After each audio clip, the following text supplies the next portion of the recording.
told the team that, not only at halftime, after the game, in the first couple of days of practice. They've had some great days of practice, I understand, here. They're ready to play. I think they're going to play a lot better football game they played last week. Well, it's an interesting matchup in that both teams have long streaks going. Rice would like to change theirs as fast as possible. The Owls have lost 14 games in a row, the longest losing streak among major college teams. I'll tell you one thing about this football team, and everybody in the Southwest Conference will tell you the same thing. They have the best 0-7 team that's been seen in the Southwest in a long time. They've been in almost every football game. They took Arkansas to the fourth quarter last week. This is a lot better football team than 0-7. They're big. They average 272 pounds tackle to tackle, about 6'3½". They're big kids, and they play a lot better than their record indicates. Well, for the Irish, it's a chance to change a few people around. They've made some position changes. We'll detail those for you later on. But right now, we'll step aside, come back with John Mengeld and a special guest, and the opening kickoff from Notre Dame Stadium. All that coming up in just a second.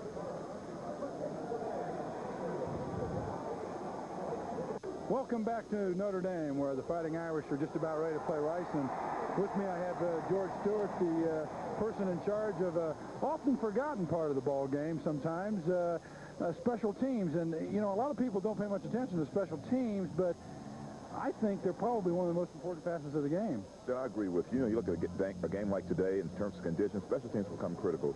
The special teams have won football games for us in the course of the last 3 years that I've been here. The USC football game, 1986. This opening season this year with University of Michigan, Reggie Holt kicking 3 field goals to help us beat the University of Michigan. So special teams have been very important to us. Now, when you prepare a club for a game, how much time do you spend on special teams, and what are some of the things you try to work on? We've been very fortunate, you know, having Coach Oates to work with us. We spend maybe 45 minutes a day with our special teams. We spend a lot of great deal of time with our special teams, and it has paid off. We try to look at weaknesses that we have week to week with different teams we're playing against, and hopefully capitalize on those weaknesses. You know, on a day like today, the weather's kind of inclement here. It's rain. It's already rained a lot. There's a lot of mud. Is there anything you try to point out to your special teams to look out for in a day like this? A day like today, you try to get a lot of squib kicks. You know, people, especially the success we've had with our kickoff and punt returns, we're looking for squib kicks, things of that nature. Where fielding the football is critical on a day like today with the weather conditions. Any changes in special teams for today? I mean, we were talking to paper about changing Reggie Ho. We had trouble getting the punter on the field last week. Any changes? Well, the punter was my fault. You know, I was listening to the punter last week, so I take responsibility for that. But Reggie Ho, we're gonna start Billy Hackett this week. You know, he's very ready to miss 3 extra points during the course of the year, and Reggie has done that. And no reflection against Reggie Ho. We're just going to play Billy Hackett this week. George, thanks a lot for being on with us and talking about a very, very important part of the aspect of the ball game. And we'll be back with the kickoff right after this.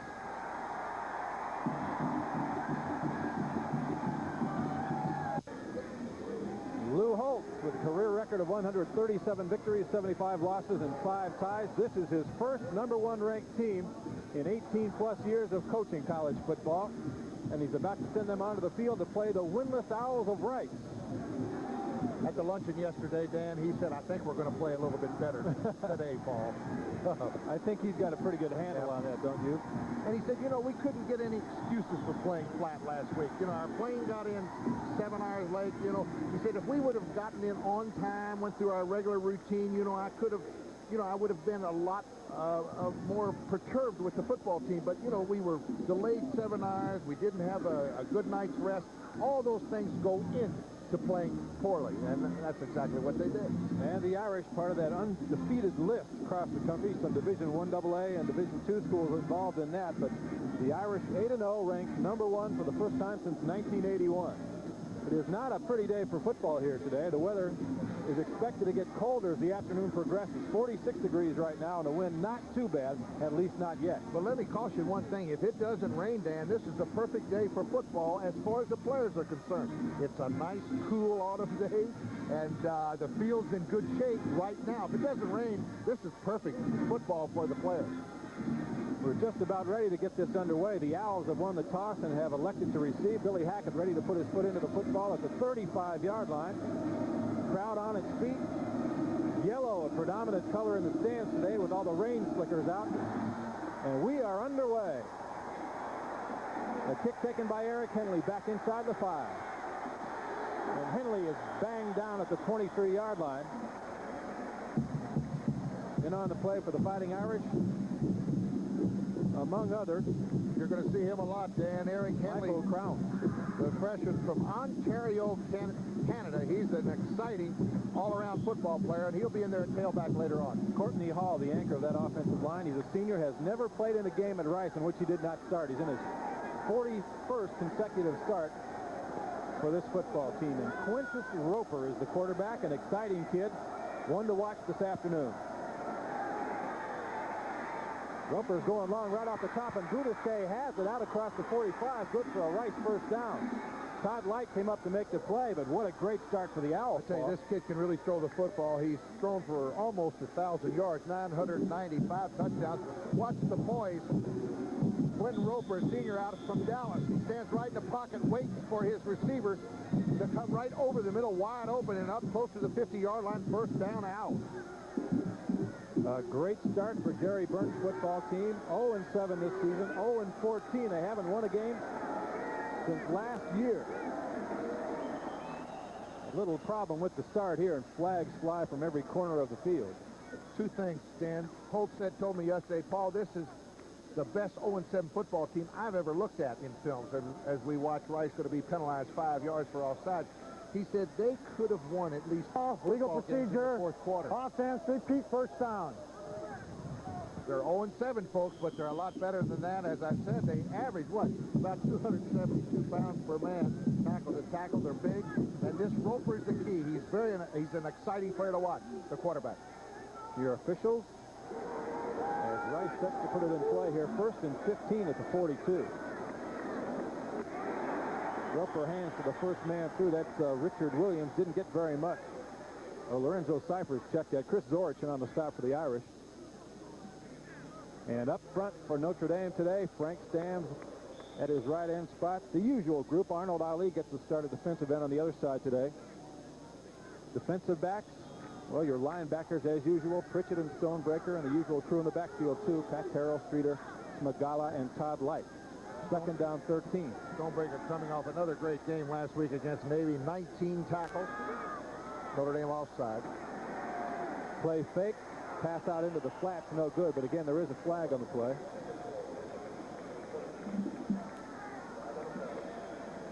The Irish did jump. So the penalties have equaled out here so far, and it's going to be second down. Well, I tell you, I was standing next to Chris Zorich on the field before warm-ups, Dan. He's 6'1", 260 from Chicago, only a sophomore. He's like a tank.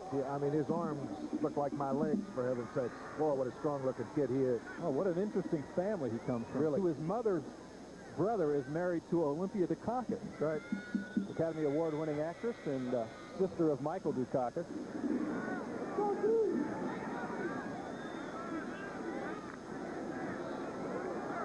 Not much negotiating involved down on that field right now, though. George is looking to put a helmet on somebody. Second down, 9 at the 49. Rice threatening to break into Irish territory on its first possession. Wide receivers to either side. No flag. There is a late flag here, and the pass is caught over the middle by the tight end. With Pritchett on the stop, I think Frank Stamms jumped off sides again. Defense. Right to the left. I don't know if we're going to see it. Frank Stamms comes across the line of scrimmage. Naturally, they're going to take 5 and keep the down the same. Second down. It completes the pass to his big tight end, Melvin Turner, from Beaumont, Texas, over the middle, but they're going to take the penalty. Pick up second, about 2.5. This team has averaged 364 yards offensively each ball game, and they're 0-7. That's very, very unusual. Here he is, Stamms. Watch him. There he comes. Very seldom you see Frank Stamms do that. Frank Stamms, of course, started off as a fullback. He's very agile. And I think he's going to be surprised at the pros. We haven't called Frank's name very much in the last couple of weeks, Paul. They've been running away from him. He sure has. All right, second down, 3. A lot of penalties, not much happening so far, but Rice has been able to get it inside Notre Dame territory now at the 46. Roper with men on either side. First down. He gives it straight ahead, and it is another first down. Stonebreaker in on the hit. Lorenzo Cyphers from Austin, Texas, gets the first down. Cyphers is a tough kid. He can catch the ball out of the backfield, too. He's the leading rusher for this team. 329 yards so far in the season, and a couple of touchdowns. He's also caught 18 passes. You know, Jerry Burns, the coach of the Rice House, said this is the kind of game I was born to coaches, I'm ready to play, and born ready for this kind of game. What an upset it would be if Rice could hang in there. Roper's got all kinds of daylight. Tries to throw a fake on somebody. Gets inside the 40-yard line to about the 36. George came over from nose tackle to get in on the play. And the coach is going to keep his fingers crossed every time he sees Quentin Roper run the football. He's got a bad left shoulder. Didn't run too much, but he's the kid. He must, as you can see there, he's picked up 228 yards rushing this year. Take another look. And they're going to have to run the option if they're going to beat Notre Dame today. They're going to have to use this kid and use him in a lot of ways in their offense. Picked up 4. Wide receiver split to either side. He's looking right to Boudesque. Instead, he goes to the short man out of the backfield, and it's broken up by Stans Magala, number 29. Richard Williams should have had it. Ball was there, but you see number 29, Stans Magala, and he will pop you. He's a hard tackler up from that cornerback position, the junior from Burbank, California. Magala broke it up. It's 3rd down and a long 5. Ball resting just outside the 36-yard line of Notre Dame. Kind of difficult to tell which way the wind is blowing. Right now it looks like it's swirling around the stadium. Lou Holt said, I don't care about the number 1 ranking. What I care about is January 2nd. We're number 1 after that. It does mean something. We'll talk more about those games later on today. Roper's going to throw it. Got his man wide open. And Richard Williams has a first down for Rice at the 15-yard line of Notre Dame. Well, Williams has been used out of the backfield a lot by the Rice Owls. This is his 17th catch. And he works on the linebacker, breaks it back to the inside right there. He got it right over Stonebreaker. Pat Terrell there in on the stop. A beautiful pitch, 22-yard pickup. Richard Williams gets the ball inside the 15. Well, a good throw by Quintus Roper. Put it right out there on Williams' hand. First down and 10 Rice at the 15-yard line of Notre Dame. Early first quarter, no score at Notre Dame Stadium. And Roper needs a timeout.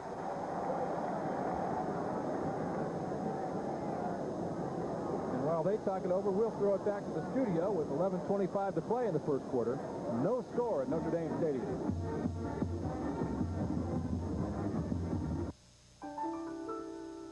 Last September, the class of 2000 started first grade. By the time they graduate, they'll have uses for electricity we can't begin to imagine. But Commonwealth Edison has already planned to meet their demand. So the class of 2000 won't have to depend on sources outside Illinois for the electricity they need to start the 21st century. Commonwealth Edison. We're there when you need us. If you haven't seen what Zenith's been doing lately,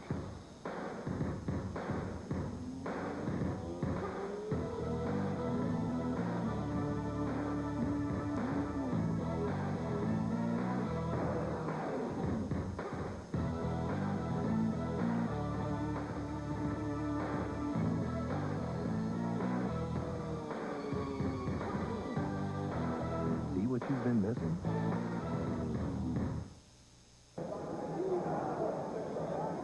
Dan Roan and Paul Horning back at Notre Dame Stadium, and Jerry Burke, the Rice coach on the far side, must be liking what he's seeing on the field so far. His Owls have taken the opening kickoff and driven it down to the 15-yard line of Notre Dame, where they have it 1st and 10.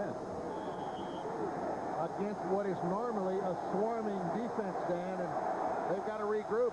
They know they're in for a football game. They've been watching film all week, and they can't understand how this team's 0-7. Merritt Robinson in a slot left. Boudesque split wide left. They run it back right, and this is Richard Williams inside the 10. Another good game for the Owls. Wes Pritchett made the play, but it's a gain of about 6 yards.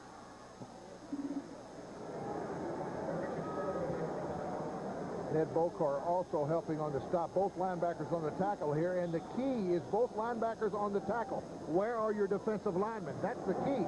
These linebackers have to make the stop. You know it's going to be a 5 or 6 yard gain. Look at the blocking up front. 2nd down 4 at the Irish 9-yard line. Roper has wide men split out to each side. Backs in the eye. They give it to the first man through.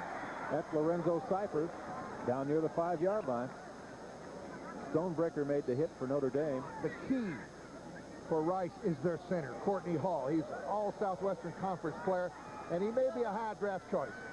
He's probably the best lineman, they say, that's ever played for Rice. He's 6'2", 260 pounds, folks. He's from Carson, California, and he is one good football player. He started every game at Rice. The big center, there he is. Watch him block. He's a great blocker. He's just a baby, too, Paul. He's only 20 years old. That's right. 3rd and 2. Big play for Rice here. Roper got a man wide open, and he dropped the football. Richard Williams dropped a sure touchdown pass in the end zone. Wide open. My heavens, you cannot miss a pass like that.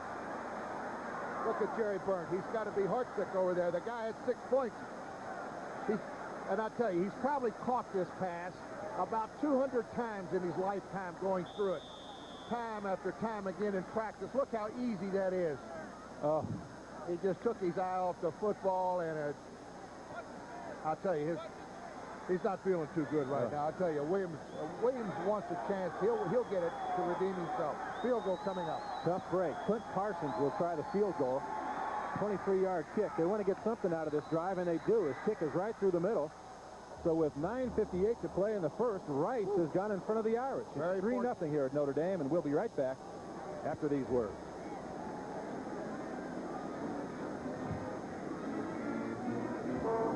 Life is a series of choices. What you eat, how you look, whether you do drugs or not. You know, cocaine, crack. So only you can decide, because the only person responsible is you. Now, if you make the right choice, there's nothing you can't accomplish. If you make the wrong choice, all your other decisions are made for you.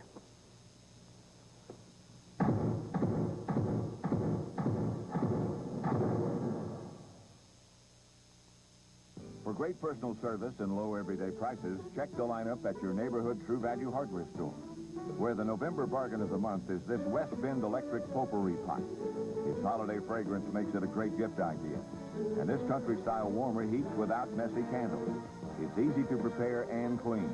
And in November, the West Bend electric potpourri pot is just $8.88, where you see the banner at participating True Value hardware stores and home centers.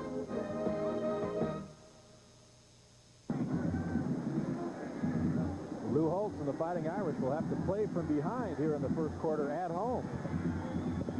The 23-yard field goal by Clint Parsons has given Rice a 3-0 lead.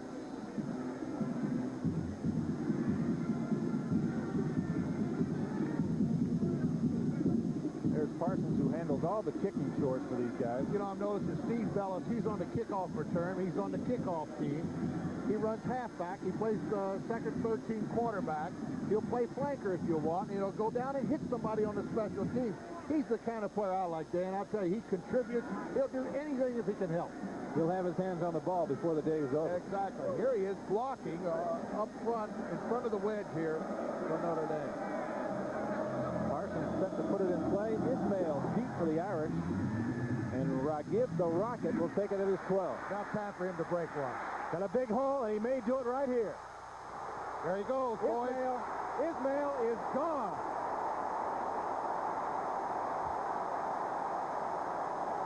How about that?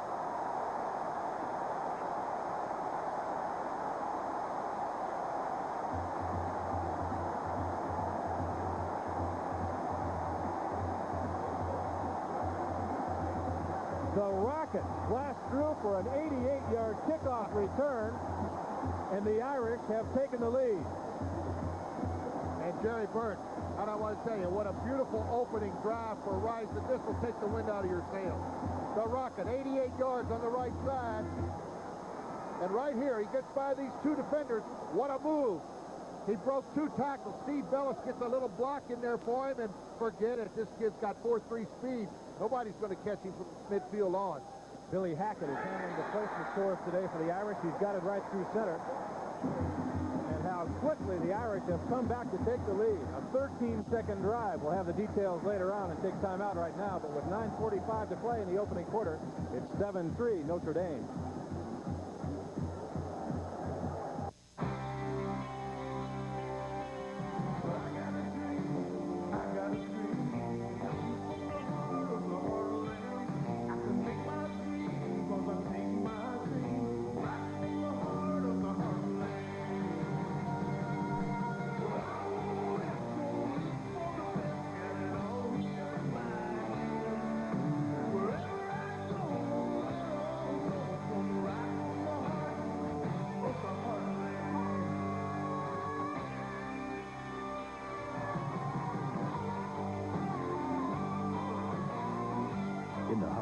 People know what it means to reach for a dream.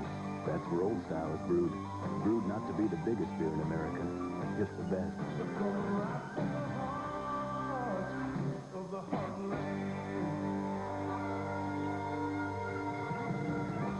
Reach for the best. Old Style beer. The problem with supermarket donuts is there's no telling how long they've been lying there. So come to Dunkin' Donuts. We make them fresh day and night.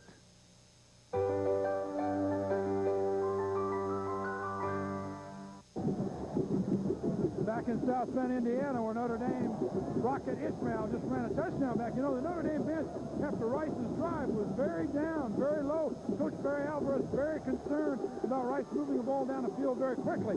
And after last week's flat ball game, there was some worry. But after that big touchdown, they're alive now. Back to you and Dan and Paul. All right, I think that got the crowd back into the football game as well. Sure did. 88-yard kick return touchdown by the Rocket, makes it 7-3 Irish, and Billy Hackett set to kick it away for Notre Dame. Richard Williams, Eric Henley back deep for Rice. It's the first kickoff return for a touchdown since Timmy Brown did it against LSU in '86. This is Henley at the 7. Henley trying to get outside left and does, but a flag comes down as he crosses the 30-yard line.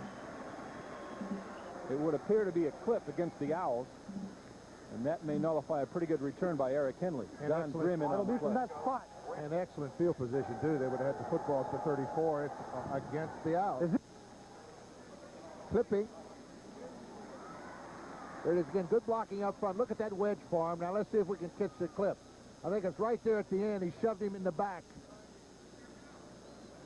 Couldn't see the number there, but nullifies a beautiful return by Mr. Henley. I think Melvin Turner, the tight end, was the guilty party there. That'll shove the Owls way back. And let's take one more look at that touchdown by Ismail. Now watch him beat the last two defenders, and this is what counts. Look at the wedge forming. Look, beautiful blocking. Oh, there's one. He broke a tackle there. 2, 3. He beat 3. Now watch. Bellis just nips off one of the defensive backs, but he wasn't going to catch the Rocket. 4.25 in the 40, and he showed you some of that speed right there. Nobody runs 4.25. That's what they told us. That's what they told us. He does. Roper to throw it. Got a man wide open. It's Cyphers out of the backfield, and Cyphers is hauled down by Streeter and Pritchett. Wide open. They got a gain pattern. About 5 yards there. And it's going to be open all day long. Those linebackers are going to go back. Their first responsibility a little bit deeper. So they're going to hook up in front of those linebackers. They're going to get 5 or 6 yards. They continue to do that, Dan. The linebackers are going to have to play a lot tighter. A little too soft in there on the back, coming out of the backfield. The key, of course, is how that offensive line handles Notre Dame's rush. And so far, they've done a great job up front. Well, see, they only got 3 men rushing, so they got 5 men tackle to tackle to take care of those 3 men. They run it right up the middle, and Cyphers with a big hole across the 30, and another Rice first down. Chance Magala with a tackle for Notre Dame, but too late. Watch the blocking straight ahead. There's Wes Pritchett. He gets taken care of by the right guards. And the running back, Lorenzo Cyphers, is by the linebacker before he can recover.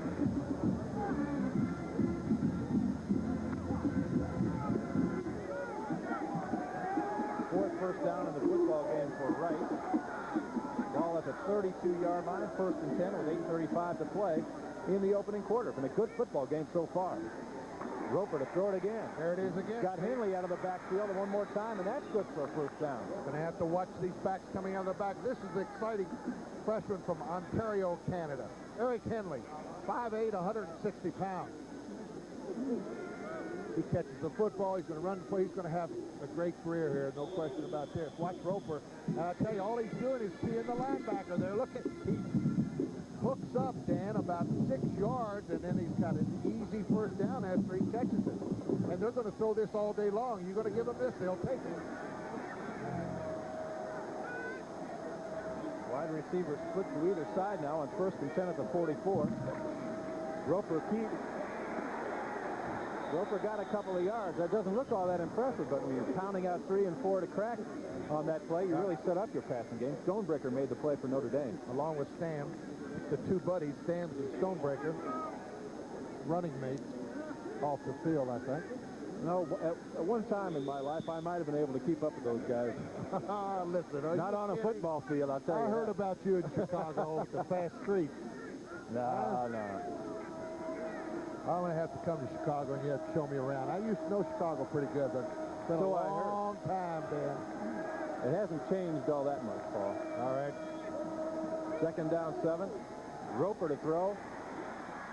Drew it short of his intended receiver, Merritt Robinson. Had him open out there on the left side, but skipped the ball in. I thought 3rd down. I think you heard his knee. He turned it.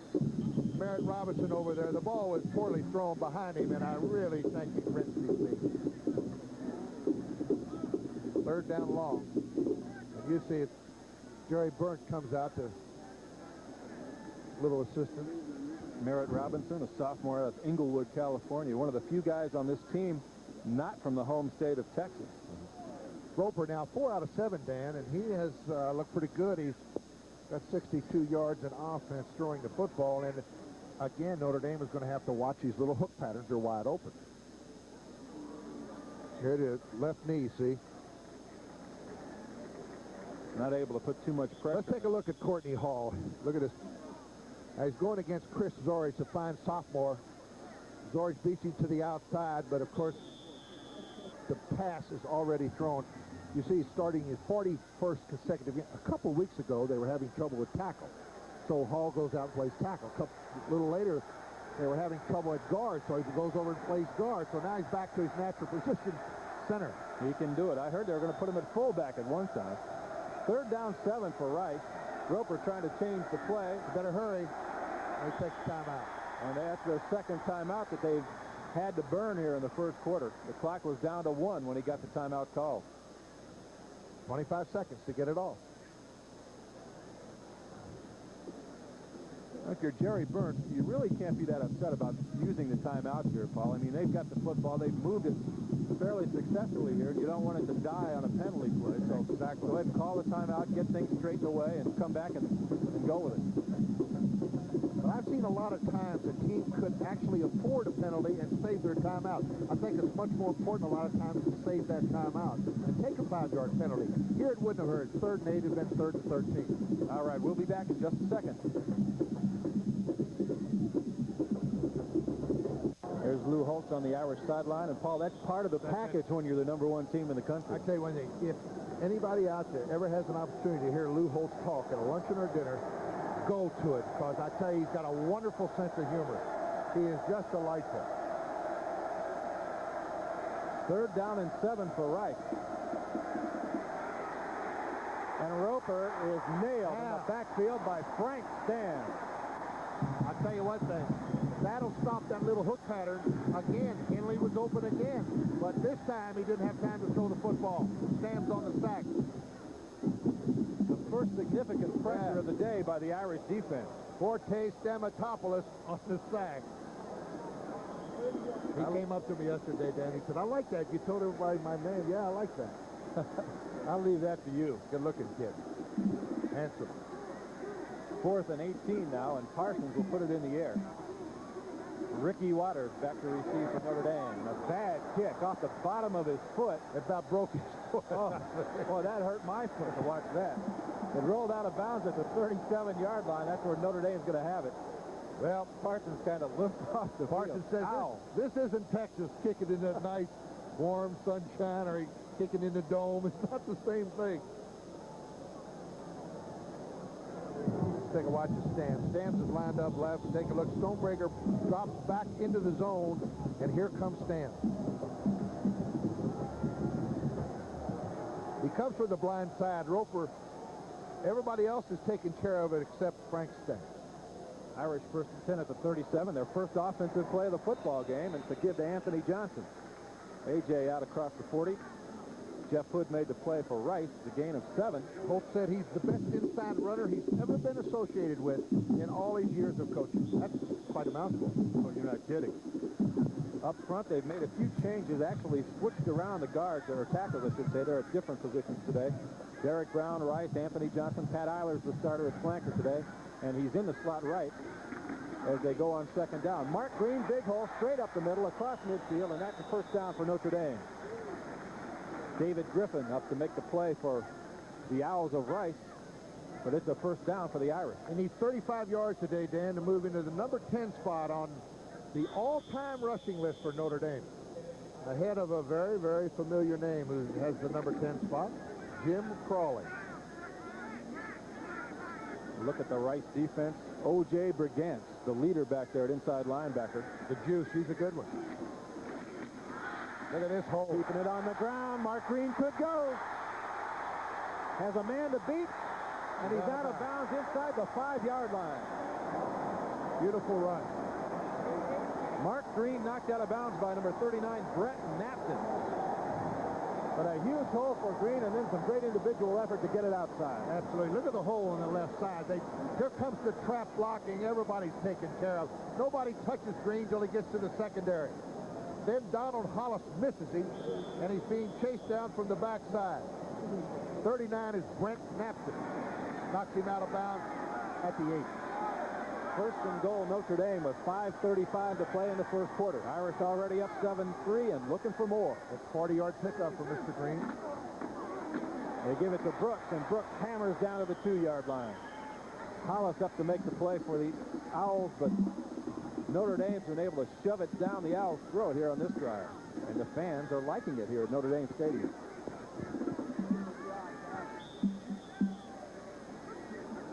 Boy, Brooks, what a career is this kid's going to have here. Sophomore from Tulsa, 6'2", 218 pounds. He's going to take over for Mark Green.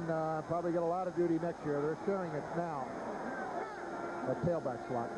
Green and Johnson, the backs now. They give it to the first man through Johnson, and he's got a touchdown. Anthony Johnson from 2 yards out. And the Irish have struck again.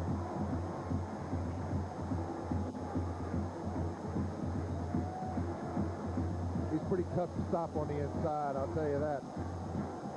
Talk about what a great inside runner he is, Paul. Here's a great example. Hope said that yesterday at the run. He's the best inside runner I've ever been associated with. And he goes in for his 4th touchdown on the year. And Notre Dame loves to hand off the football inside that tackle to Anthony Johnson. Hackett's extra point try is perfect. And with 4:59 to play in the first quarter, the Irish have come up with 2 very quick touchdowns. And they've taken a 14-3 lead over Rice.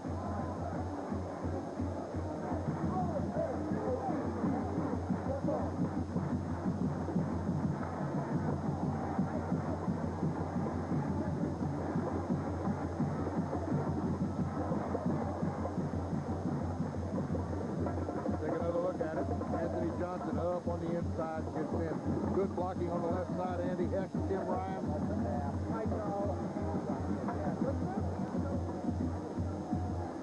So Notre Dame's off to a good lead here in the first quarter. Should the Irish win this, it would be their 6th home victory of the year. They play 7 home games here at Notre Dame Stadium for the first time ever. 6 would be the school record for most home wins in one season. Yep. 5 plays, a 63-yard drive, and a very quick one again. 1:37 the time of possession. Anthony Johnson's 2-yard touchdown run. It was set up by Mark Green's 40-yard burst down to the 8-yard line. Looking ahead, Notre Dame has an off week next week. They're back here, Notre Dame Stadium against Penn State. On out to California, Los Angeles, and they say every seat in the house is sold out there for that big matchup against SC.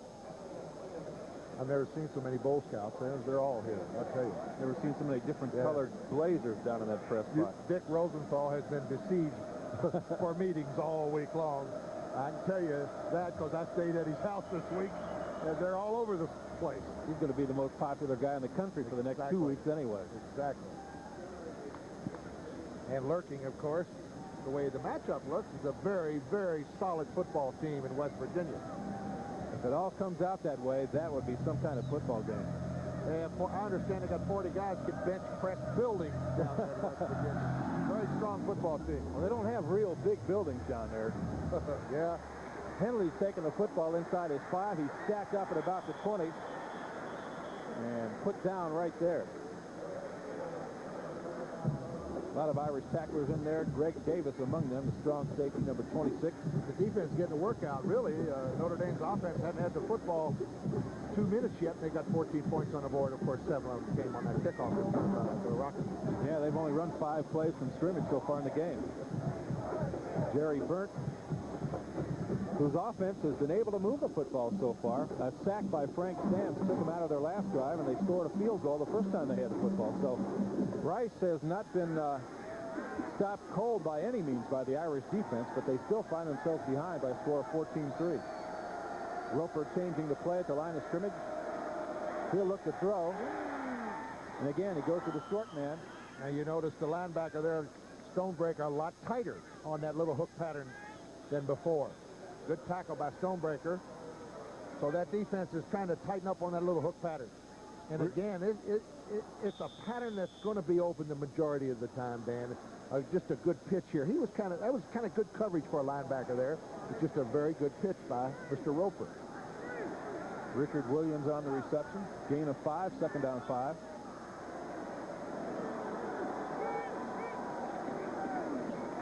Little delay here, and George Williams was having none of that. Williams with a tackle for a loss right there. Let's watch George Williams, the sophomore from Willingboro, New Jersey, right here. And boy, he's having a great year. There he is, George Williams, 6'3", 282 pounds. And just another a baby. Small youngster. Only a sophomore.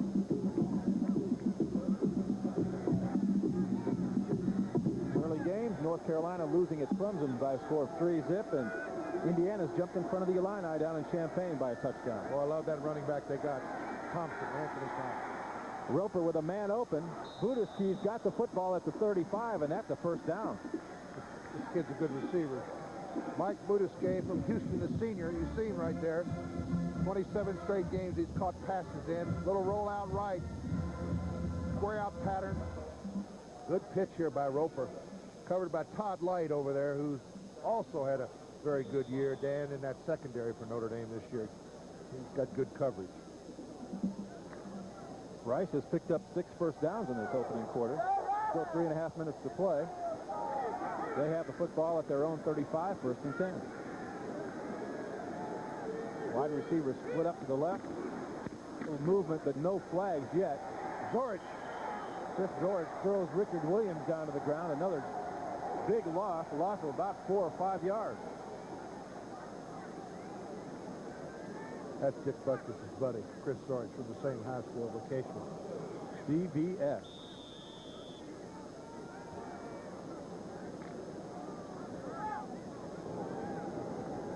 Like George Williams, Zorich is only a sophomore. They start Jeff Alm at a tackle. He's a junior. Andre Jones has started some at sophomore, but Arnold Ali has also been out there, and he's just a freshman. So a lot of talent coming back next year up front for Notre Dame. By the way, Butkus got a great linebacker as a son.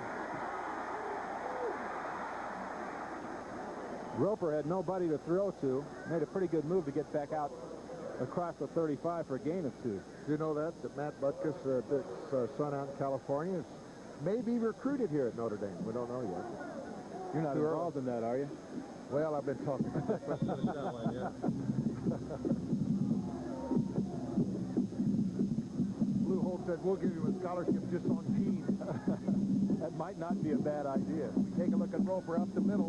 Going to be third down. Going to come up way short. They need about 10 now.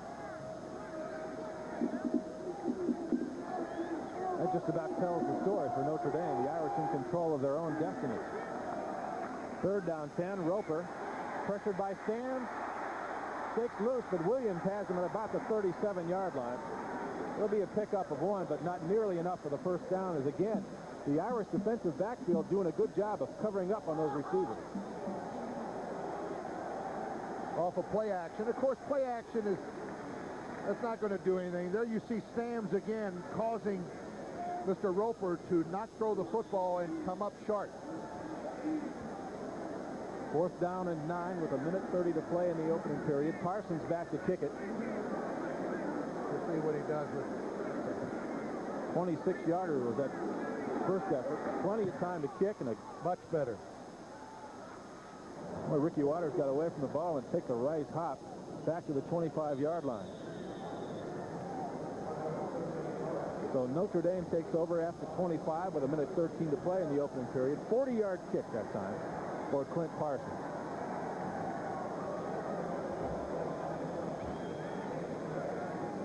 Lou Holtz, whose team has now won 8 consecutive games, They haven't lost since the Cotton Bowl back on New Year's Day. And then you have Rice. Losers of 14 in a row. The last win back on September 26th of '87 against Southwest Texas State. Tony Rice with a football. He's going to throw it and throw it long. Wide open. Derek Brown. Brown is decked at the 33-yard line. I tell you, 42-yard pickup on the play. it wasn't a case of Derek Brown beating anybody. There wasn't anybody around to be beaten. Off of play action, he just runs free. Look at the safety come up, and he knows he made a mistake. That's Donald Hollis. He came up for the play action. Good fake, and Derek Brown was wide open. 42 yards. This little play action brings up the safety, and of course this isn't an option. Goes down the line of scrimmage. He drops back, and Derek Brown's wide open.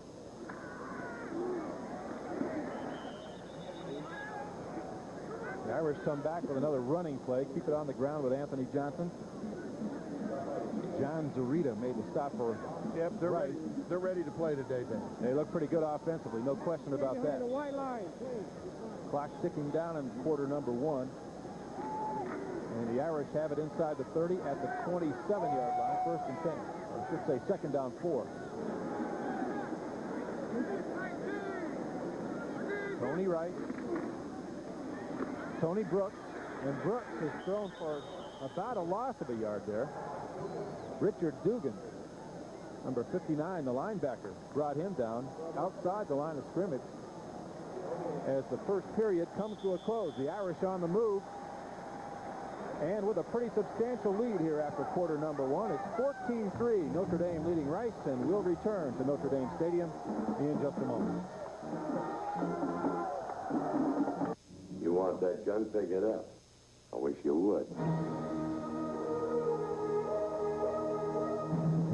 He'll dare them. Oh, I'm not going to hurt him. He'll taunt them. Let's make a little noise, Colorado. But he won't give up his prisoner. That was a good one. John Wayne and Dean Martin take on trouble in Rio Bravo. Tonight at 7 on Channel 9. British Airways Concorde, you are clear for takeoff. Last year, more international passengers chose to fly with British Airways than with any other airline. In fact, last year, British Airways planes traveled over 150 million miles. That's further than from Earth to Mars and back. British Airways, the world's favorite airline.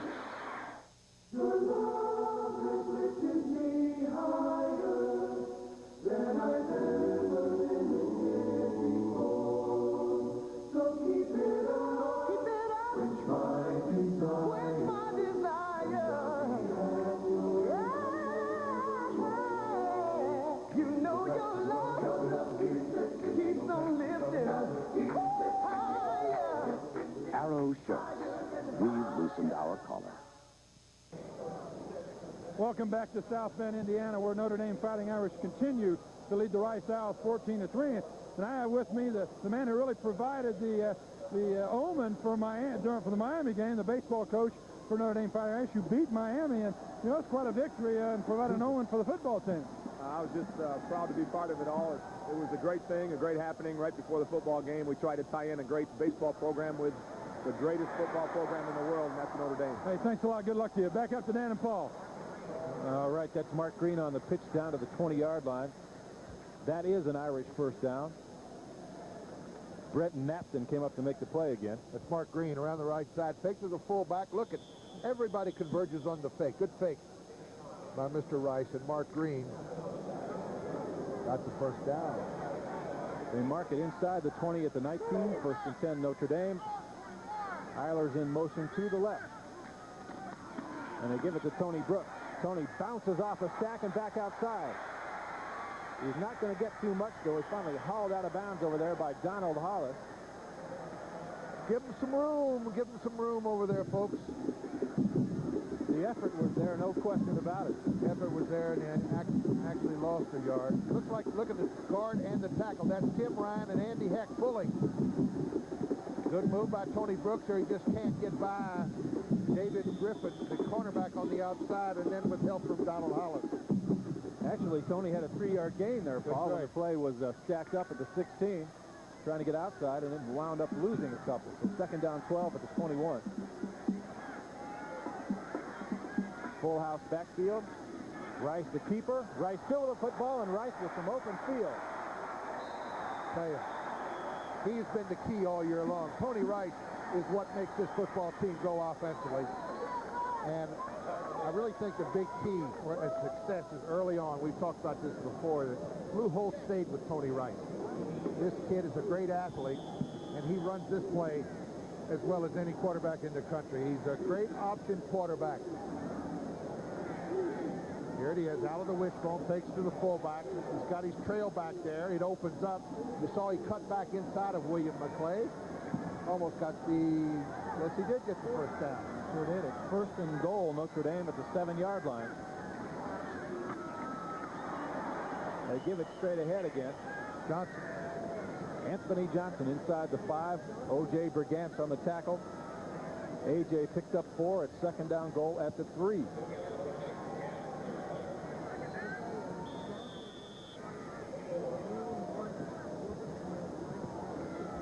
Eilers is back in at flanker now for the Irish. He and Ricky Waters have split time most of the season. We expect to see Ricky in the backfield a little bit this afternoon. He's been getting itchy to carry the football some more, Paul, and I think Lou Holtz may want to accommodate him here. Johnson, touchdown, Notre Dame. Blocking up front. Very strong at the point of attack. Tim Grunhard back in action now. He was out last week. The big right guard, 6'3", 280 pounds from Chicago. Johnson went right on his back into the end zone. Power football by the Fighting Irish. Billy Hackett may have a tired leg before this afternoon's over. Pete Graham to hold. The kick is blocked. And don't forget, you can pick up the loose football this year in college, as David Griffin did. Had Griffin been able to get that back to the end zone, it's 2 points. So Rice jumps up to block the extra point, and Notre Dame's lead holds at 20-3, and Lou Holtz isn't too thrilled about that. Nigel Codrickson is the man who made the block for Rice. I think Lou Holtz thinks, Paul, that Codrickson jumped up on somebody's back, which is not a legal play. Well, he's ever alert. When the Irish score a touchdown, they've taken a 20-3 lead now here in South Bend, and we'll return with more football in just a moment. Here's why these members of the United States ski team prefer Alka-Seltzer Plus cold medicine.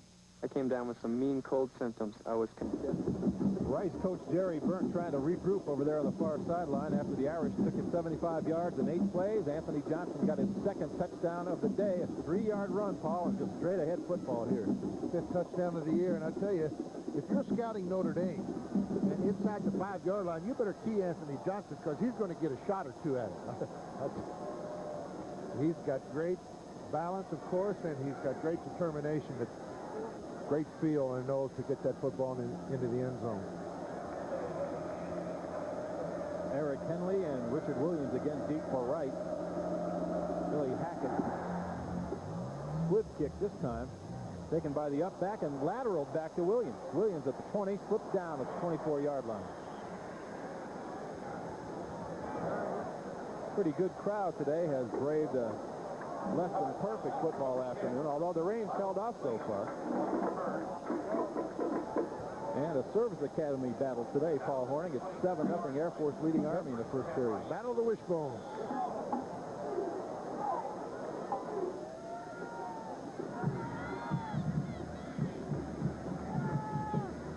Stonebreakers come out of the game defensively for Notre Dame. Bolkar's on at one linebacker.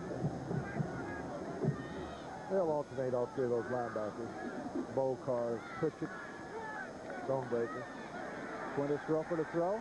Roper pulls it down. Eludes Stan's tackle, but finally dragged down by Chris Zorich.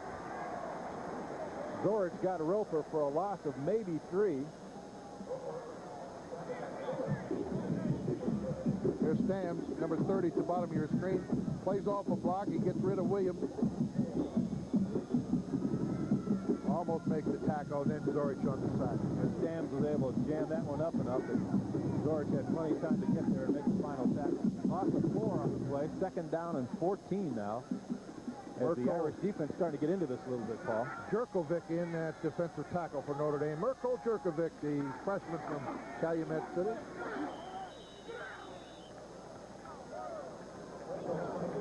The straight-ahead stuff suddenly is not working so well anymore for Wright.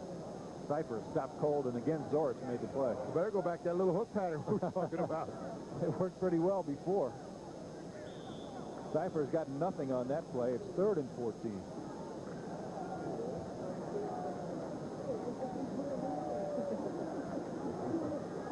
Oh, there's the Rice band. That's a cute story about this band. This band elected, they've been on a bus from Houston all the way up here, the Rice band. They've taken up collections. They've had cakes, auctions. They've had sold videotapes, and they're here today. Good move, and they had a little hook pattern. We moved to the outside for the completion, but short of the 1st down. Going to bring up 4th down, Dan. I was saying about the Rice band. It's amazing. There they are. That's a long bus ride, Dan, all the way up from Houston, Texas. And I tell you, they're to be commended. Put on a great show before the game, and this band has saved their money, not only this year, but for years. Ever since this game was scheduled, they decided this band was going to make this trip. They call them the Mob, the Marching Owl Band. Right. Parsons back in punt formation. High snap. He got it away and got a pretty good kickoff, too. Waters will fair catch at his 42-yard line, and the Irish will put it in play right there. When we come back, with 11:05 to play in the first half, Notre Dame comfortably in front by a score of 20-3. Now you can avoid the high cost of hiring a professional plumber by handling many repairs yourself with professional quality master plumber repair parts and fittings from True Value Hardware stores. They come with step-by-step instructions for easy installation. And when you choose master plumber parts and fittings, you can be sure your repairs will last because they're all quality constructed to resist corrosion and wear. Look for them exclusively at participating True Value Hardware stores and home centers.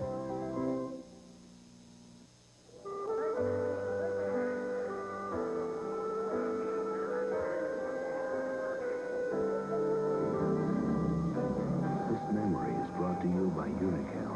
Since 1951, we fueled more NASCAR winners than all of the gasolines combined. And we put that same high performance and winning spirit into gasolines for your car. What you say we take her for a spin, Murder? Richard.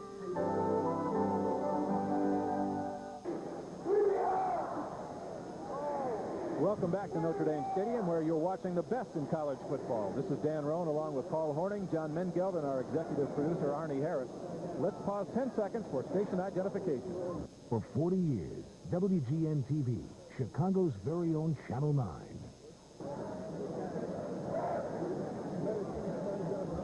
The Irish have the football in great field position at their own 42-yard line with 11:05 to play in the first half. A gray and misty afternoon in northern Indiana. The Irish have put a charge into this crowd with 3 unanswered touchdowns, and they've taken a 20-3 lead. Tony Rice back at quarterback. Pat Eilers wide to the right. Ricky Waters out wide left.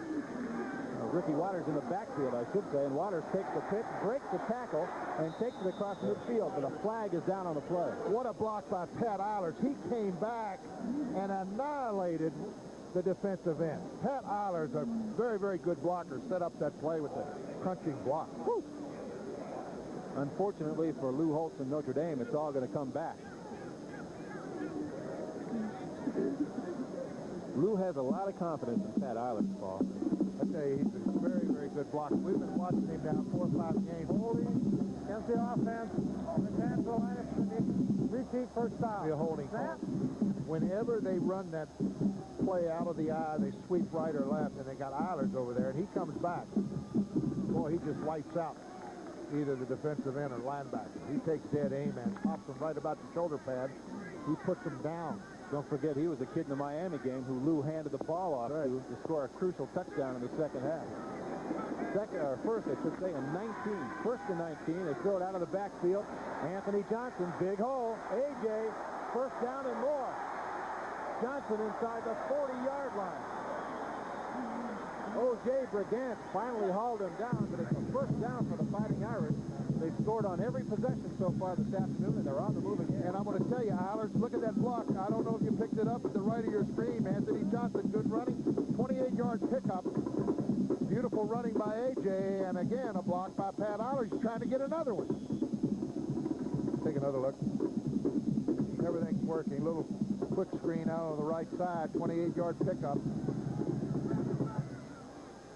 Beautiful move by A.J.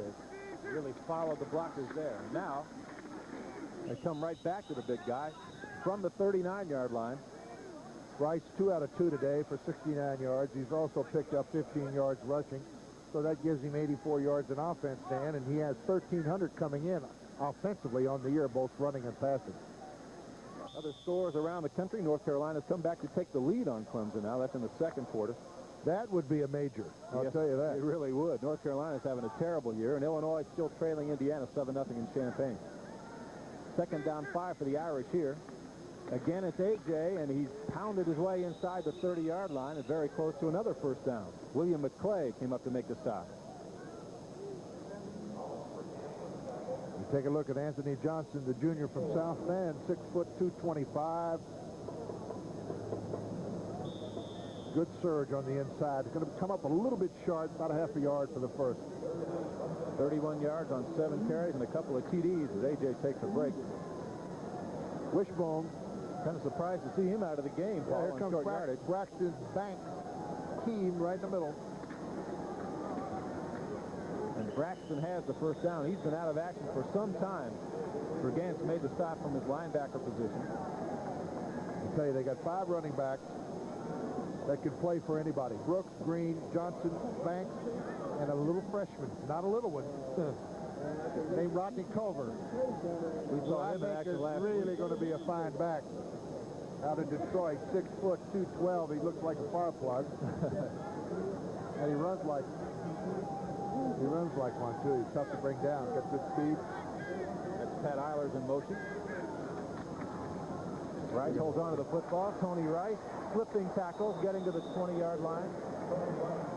Again, it's McClay making the stop, but Rice close to another Irish first down. And I tell you, you know what's going to happen with this kid? This kid's going to have over close to 2,000 yards in offense as a junior. And I'm going to tell you right now, he's going to get a lot of votes for the Heisman Trophy. He will not win the Heisman Trophy this year, but he's going to garner a lot of votes as a junior. So heading into next year, I think you're looking at the favorite right now for the Heisman Trophy next year. 2 carries, 22 yards, got some good yardage passing the ball. They hand it off to Waters. He dropped it on the exchange, and Rice has it. First mistake by Notre Dame all day long. Got some inexperience there at tailback. Ricky Waters hasn't played the position much this year, and just never did make the exchange cleanly with Tony Rice. Richard Dugan picked up the football for the Owls, and for the first time all afternoon, they've been able to stop the Irish. Although the Irish contributed to that themselves with a fumble.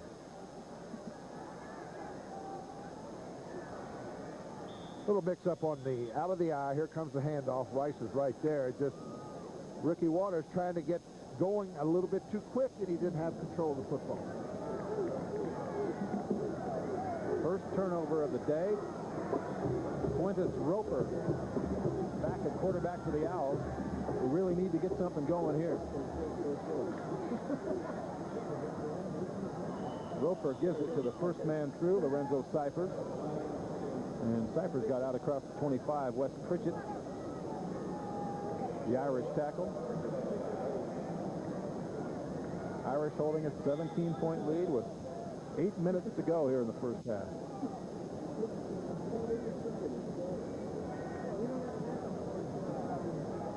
Second down 6 coming up for Rice. They got some big fellas up front too, Paul. Mike Gonzalez, 280, Sagina, 260, Courtney Hall, 260, and Alan Cook, 290 over there at right guard. Huge offensive line. Roper has time. The pass is intercepted by Jeff Alm. All right. Jeff Alm reached those big arms up and picked it off. That's his second interception of the year. Jeff Alm, the junior from Orland Park, Illinois.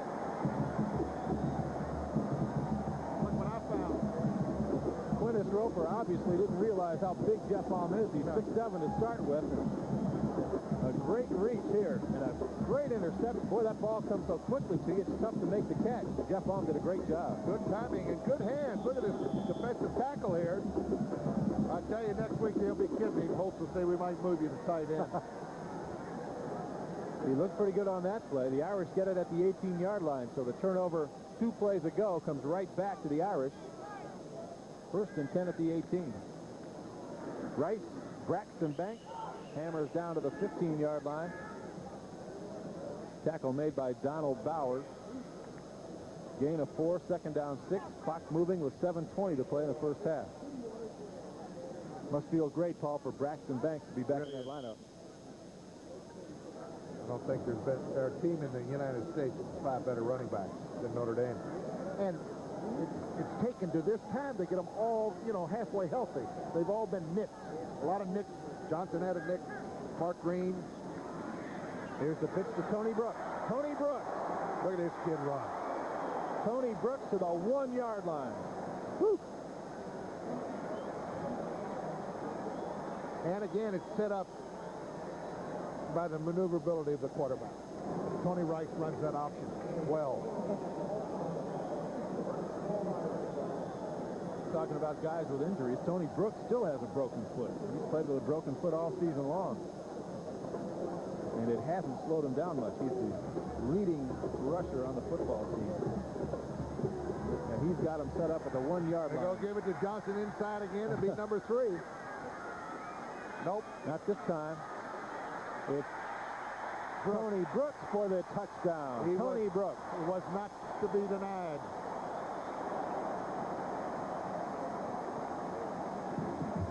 Fourth touchdown on the year for Mr. Brooks.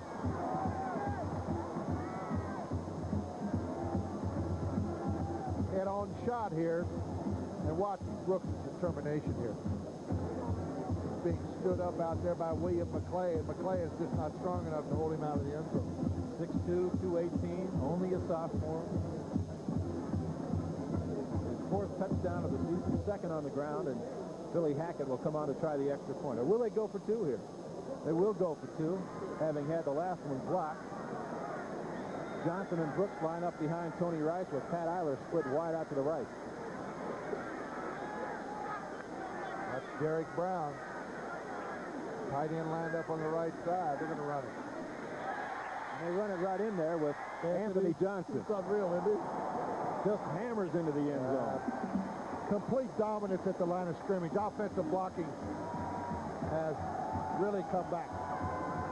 So the 2-point try is good. The Irish have their 4th touchdown of the day, and with 6:28 to play in the first half, they've blown it open. It's 28-3 over Rice.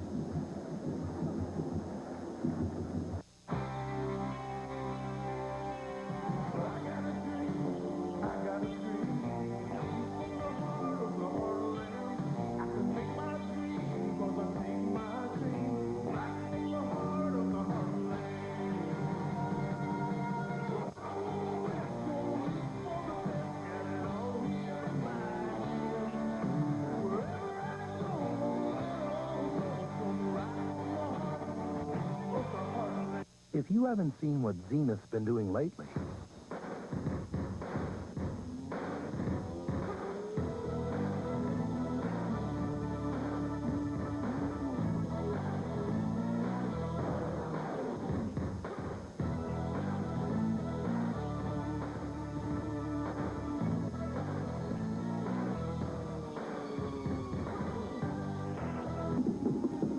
band is having some fun here at Notre Dame Stadium. I can't say the same about the players and coaching staff. I'd say it's just the mob, as they call them, as we mentioned to you before. They wanted to come to Notre Dame. The Irish about to add another victory, I think, to that total of 667. Their percentage the best of all major college football teams. 28-3 with 6.5 to play in the first half. Hackett to kick off.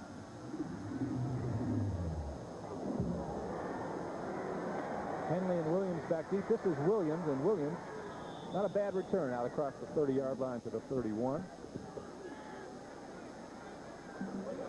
Richard Williams put down by Michael Smalls. A Another quick scoring drive after the interception by Jeff Allen. 3 plays, 18 yards.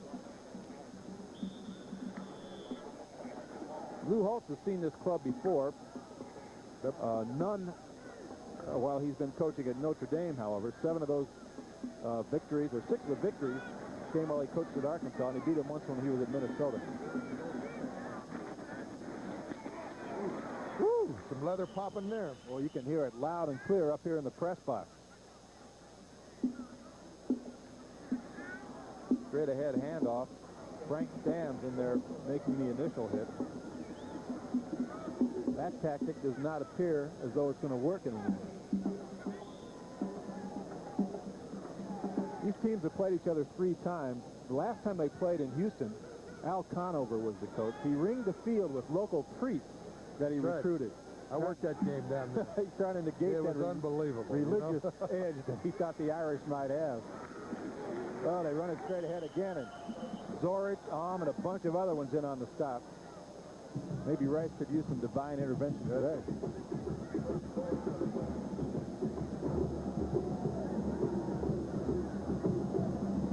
Scoring update. The Air Force and the Army now tied at 7 apiece.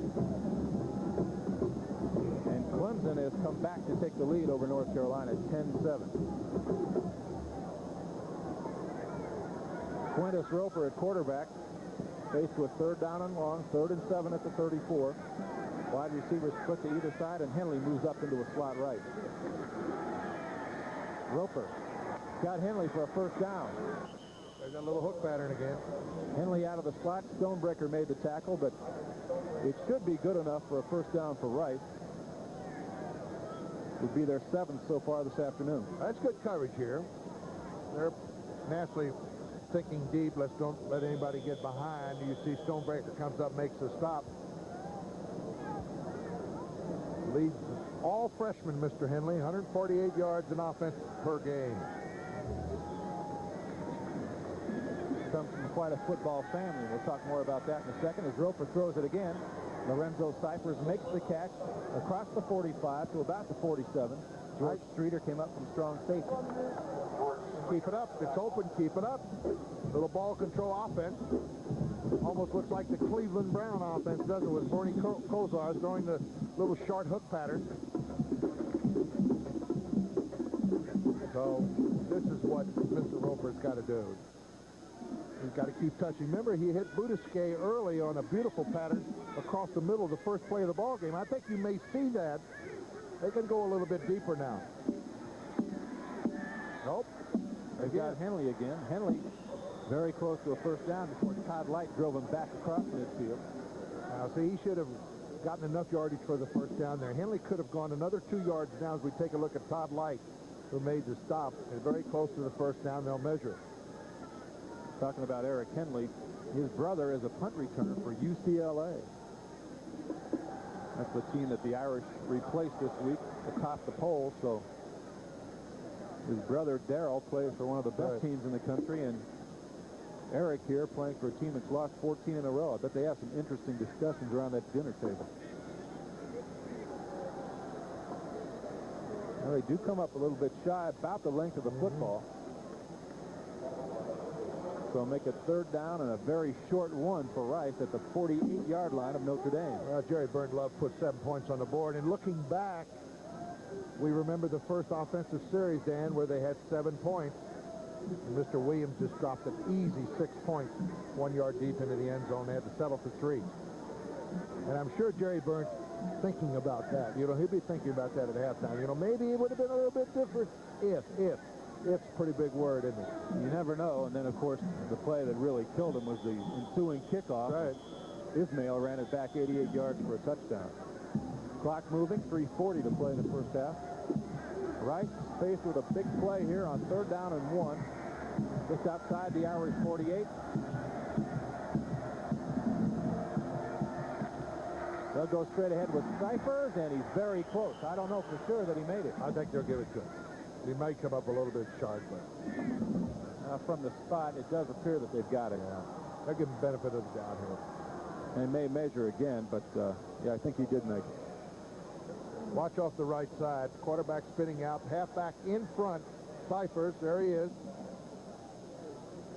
44, Eddie Enriquez doing the blocking in front of Lorenzo, and he gets the first down. I think he gets the first down. Yeah, Frank Stam's doing his best up at end for Notre Dame to stall that play, but it appeared that he got enough for the first down, and he did, but not by much. About half the football, but Rice picks up first down number 8. Brian Flannery checks in, that defensive alignment, the junior from Lakewood, Ohio, and he's had some pretty good games of late. Courtney Craven in at wide receiver for Rice. Boudesquet is outside him, split wide right. Craven in a slot right. First and 10 for Rice at the 48-yard line. Fake reverse, got a man wide open. Cyphers out of the backfield. Cyphers knocked out of bounds, but not until he gets inside the Notre Dame 30-yard line. Well, I like that kind of running, though. Cyphers takes dead aim, and Todd Light puts his shoulder down and gets 3 or 4 more extra yards. He's a tough kid. He's been around a long time. 5'10", 210, a senior out of Austin, Texas. Off of play action, Roper here steps up into the pocket. 18-yard pickup down the right sidelines to Richard Williams. Look at him put his shoulder down against Todd Light.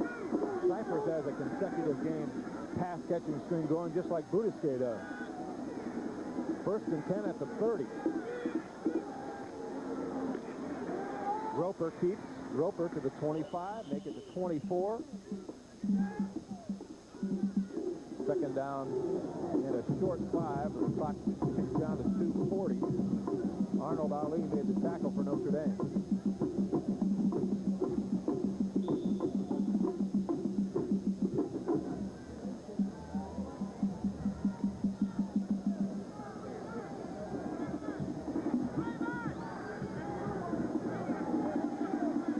Trying to get his team across that goal line before the half comes. Second and 5, Roper to throw. Got a man wide open, and Henley dropped the football. A high toss, Henley could have had it, but dropped it inside the 20. Third down. Yep. Exactly right, Dan. He should have had that football. And that's always the case. You just try to run with it a little bit too quick. They picked up a blitz here on the right side. Right there, he just took his head. You saw him turn his head. That would have been a first down easily. Roper directing traffic down there in the backfield. Sends Merritt Robinson in a slot left. Boudesquet split left. Another man split right. And Henley moves up into a slot right. So a lot of receivers to choose from. They blitz. Roper is going to get rid of it okay, but had to throw it away under heavy pressure. Arnold Ali put the heat on Quintus Roper. Fourth down, I got to go for it. Here comes, you see the linebackers. That's Wes Pritchett. Cypher's got a piece of him. Heavy pressure, and he's just got to throw it away. Poor pass downfield, of course. Nobody was open there. Well, they're not going to go for it. They're going to try the field goal. No, they're not, huh? A kid who was 4 of 11 coming into the game. This is unusual, I think. Yeah, it really is. I don't know why they wouldn't try for the first down here. They need 7.3. Well, Parsons hit a 23-yarder to start the game. This one will be about a 42-yard kick. A high snap, but the kick's on its way. And it is good. I told you they should have kept the field. Nice call, Paul. 42-yard field goal for Clint Parsons. Puts Rice on the scoreboard again. And with an even 2 minutes to play the first half, it's Notre Dame 28 and Rice 6.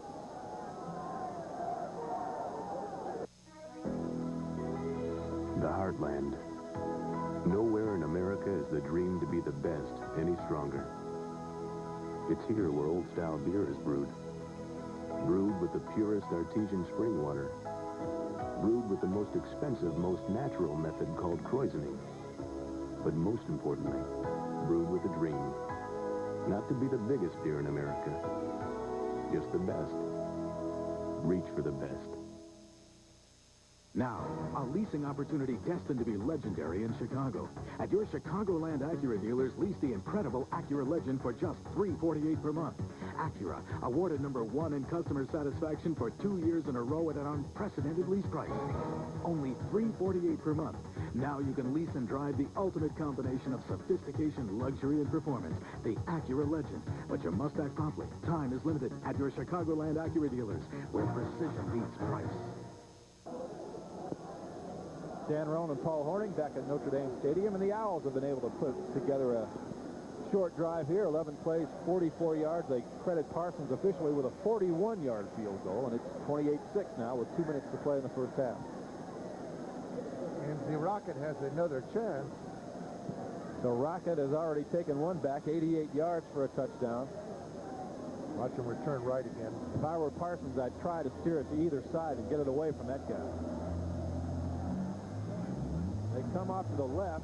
Looks like, well, it's going to go out of bounds. Anthony Johnson thought about catching it, but instead let the ball bounce and go out. Wisely. Which is an illegal procedure call against Rice, and they'll re-kick. I think Lou Holtz would like to see Rocket get the ball in his hands again, too. Yes, sir.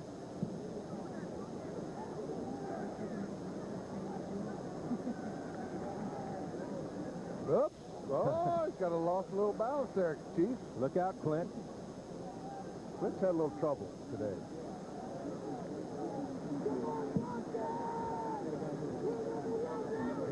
He had that one punt he hit with his knee. And now he's got a kickoff with his ankle. So he's having problems. He's lucky he didn't break his ankle on that punt. That ball bounced right off his toes practically, and he almost lifted. Well, Parsons will try it again, this time from his own 30-yard line. Gets lucky to get drafted by the Packers. Kick up there. Short kick. Taken by Braxton Banks, and Braxton moves it back up to about the 29-yard line. Nigel Codrington, the man who blocked the Irish extra point a while ago, made the tackle there for Rice. Yesterday at the luncheon, I had to laugh. Holtz gets up to Michael, and he says, you know, last week, I don't know if you noticed or not, but our offensive huddle, they were holding hands, and it wasn't anything the coach's idea. The players thought it would be a good idea. He said, and then I looked out there, and I only saw 3 guys holding hands. And I thought that was a little bit weird, so I don't think we're going to be holding hands anymore. We have a new quarterback for the Irish. It's Kent Graham, sophomore out of Wheaton, Illinois, and Kent's going to put it up in the air. Look at this arm, boy. This kid's got a good arm. He's got Ismail, but it skipped in, incomplete. Yep. The Rocket was wide open at midfield, and Graham threw it just a bit short. Kent's numbers for the season, 10 completions and 15 tries, 79 yards, a couple of interceptions. He has yet to throw a touchdown pass. He's got a good arm, I'll tell you. I watched him warm up. It's a strong arm. He stands tall in that pocket. He's 6'5", great athlete. What was he, All-State and everything, wasn't he? All-State in baseball, All-State in basketball, and All-World in football as a quarterback at Wheaton North. 2nd and 10, play action. Look at that point. We've got Ismail coming back for a first down. Close to a late hit by McClay. They do not flag the play. And the Irish get it at the 39-yard line. 1:42 to play in the first half. Good throw by Kent Graham. Off play action. A little turning pattern here to the Rockets. He throws it low, where you want to throw it. Unless you're so wide open like he was, a little higher, and he could have caught the football and had a chance to run. But good pitch by Graham. 1st and 10 Irish. Over the middle and over everybody's head, incomplete. He was trying to hit Ismail on a crossing pattern at the 40-yard line, but missed him by a couple of yards. Hollis on the coverage there for Rice. But this is good practice. Notre Dame ever would get behind, you're going to probably see a guy like Kent Graham come in and throw the football in the passing offense. And he hasn't had too much work all year long, so I'm sure that Lou is very happy to have this opportunity in the last 2 minutes of the half to try to move this football team into at least field goal position. It's 2nd down and 10. Ismail's foot wide right, Eiler's wide left. Graham to throw, trying the lob pattern to Mark Green, and Green made a great catch and a real nice drop-in pass right there by Kent Graham. Beautiful touch on the football, wasn't it? Threw it right between the linebacker and the safety. O.J. Brigance finally made the play, but Again, it's a Notre Dame first down, and the Irish are trying to get some more points here in the final moments of the first half. Now, as a back coming out of the backfield, you know you're going to get popped here. You know you're double covered right here, but good concentration by Mark Green. He makes the catch. Does he have time to throw the football? Let's take a look at the pass protection. All day long. Adequate. Good.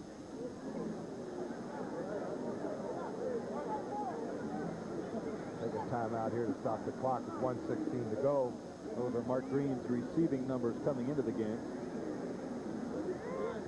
That's his 11th catch. Graham over to get some instruction from Lou Holtz on the sideline. A big kid, 6'5".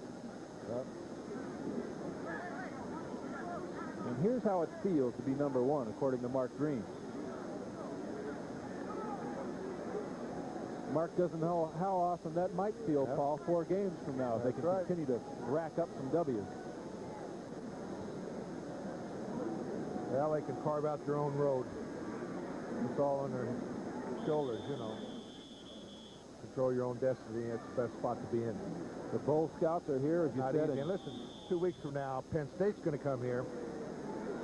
I think you're going to see a different Penn State that's probably been operating the last month or so. Turner will have them ready. Gonna play fake. Graham all day long. Out of the backfield, Green. Green out of bounds at the 32-yard line. Brigance again. The linebacker made the play. 1:09 now as the rain begins to fall in earnest here at South Bend. Really? Coming down pretty good right now. Okay. The umbrella's starting to pop up in the stands.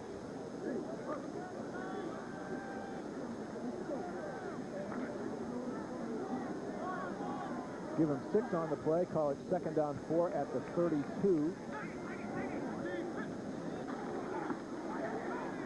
Graham under pressure. Got the ball away. In time to Braxton Banks. Banks will have an Irish first down. That'll stop the clock when they move the chains. Notre Dame have its offense ready after they move the chains. Oh, they're just taking their time back in the huddle. 12 first downs now for Notre Dame in the first half. Very effective on offense this afternoon. Unlike last week at Navy, it's a different-looking ball club this afternoon. You see Holtz, he's hot. He wants them out of the huddle, see? He wants them to try to work against that clock, and Graham's taking too much time in the huddle there. 18 seconds before they got the playoff, and what do? They keep it with Kent Graham. Take a timeout. Boy, Lou is hot on the side. Paul Bratzi, the freshman nose guard from New Braunfels, Texas, made the play. Look at Lou, he's halfway out there. 35-yard line. He wants to talk to Kent. Come on, Kent, get him in and out of the huddle. This is what this is all about. I'm not so sure Kent called the right play there either. Did you want to run an option right there? Well, nope. As good an arm as this kid has, let's throw the football.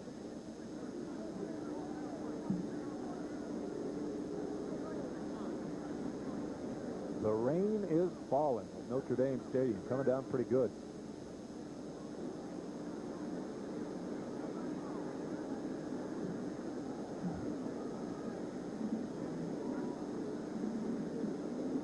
At halftime, we'll explore that bowl situation that Notre Dame is so heavily involved in. Sure. We'll also hear from ND Athletic Director Dick Rosenthal, and we'll update you on other football scores from across the country. A couple of interesting games in the Big Ten today. 2nd and 10 with 36 seconds left in the half. Irish at the 27-yard line of Rice. They send Eilers in motion. Graham under pressure, shakes loose. Going to get caught from behind. And he is caught from behind. Picked up maybe a yard, but lost some critical time on the clock. Harry Thornton made the play. From his safety position, so they had a blitz on. Now they take another timeout. The Irish have taken their last timeout. They'll come up against 3rd down and 9 at the 26. Or those 40-second timeouts.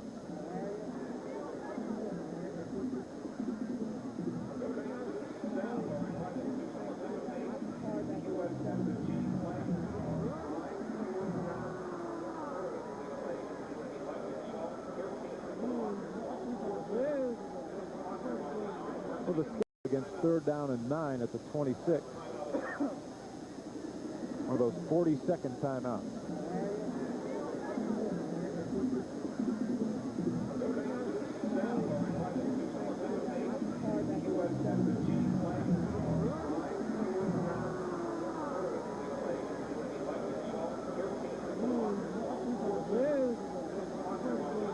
Well, the schedule, Paul, for Notre Dame is sure set up well. I mean, they get this game, a couple of games where they have a chance to do some experimenting, actually. Then a week off next week to prepare for the home stretch, those 2 big games against Penn State and Southern Cal. You know, coaches do like the off week. Lou mentioned, you know, it's going to be great. We're going to give them 3 days off after this football game to concentrate on their studies and just get away from it for 3 or 4 days. He says it gives us a good opportunity to get our legs back and take a much-needed break. Blitz again, and Graham forced to throw it away. Heavy pressure that time by the linebacker, O.J. Brigant. And that brings up a 4th down and 9 now for Notre Dame. They're going to try a field goal. Be a 42-yard affair. Hackett's the long man. Today he's replaced Reggie Holt for all placements. Lou Holt's trying to shake Reggie up a bit, I think. Reggie not been kicking too well in practice. Pete Graham will be the holder. Hackett's kick may have been partially blocked, but it goes through anyway. Just cleared the crossbar. 43-yard field goal by Billy Hackett. And with 19 seconds left in the half, the Irish lead is out to 31-6. So they 2 teams trade field goals here in the last 5 minutes.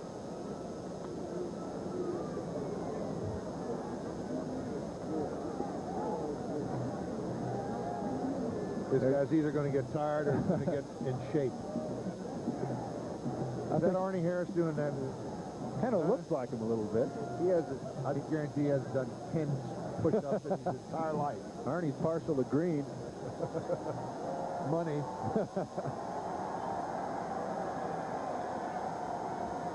He's hoping they run the ball a lot this afternoon so he can watch the Breeders' Cup later on.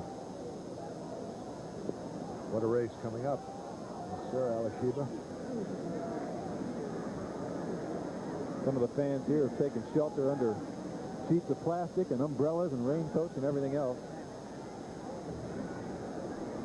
10-play, 45-yard scoring drive for the Irish ended in Hackett's field goal that makes the score 31-6. And we're just about ready to finish up the first half. 19 seconds left. Henley and Williams again deep to receive Hackett's kick, but they won't get a chance to do much with it. The kid's right between the two. Williams lets it go into the end zone wisely and then falls on the football.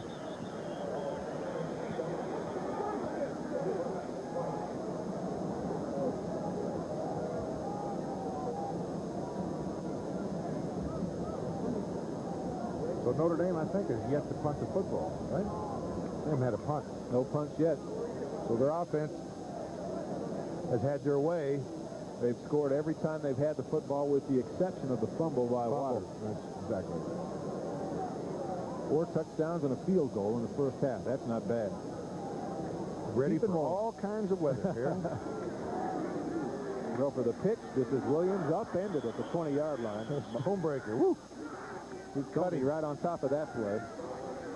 Clock continues to move. That should be the last play of the first half. And a very successful first half it has been for the Fighting Irish of Notre Dame. They head for the locker room in South Bend.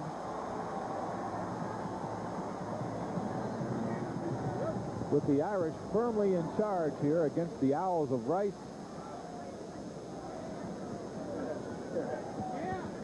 The halftime score, Notre Dame 31, Rice 6.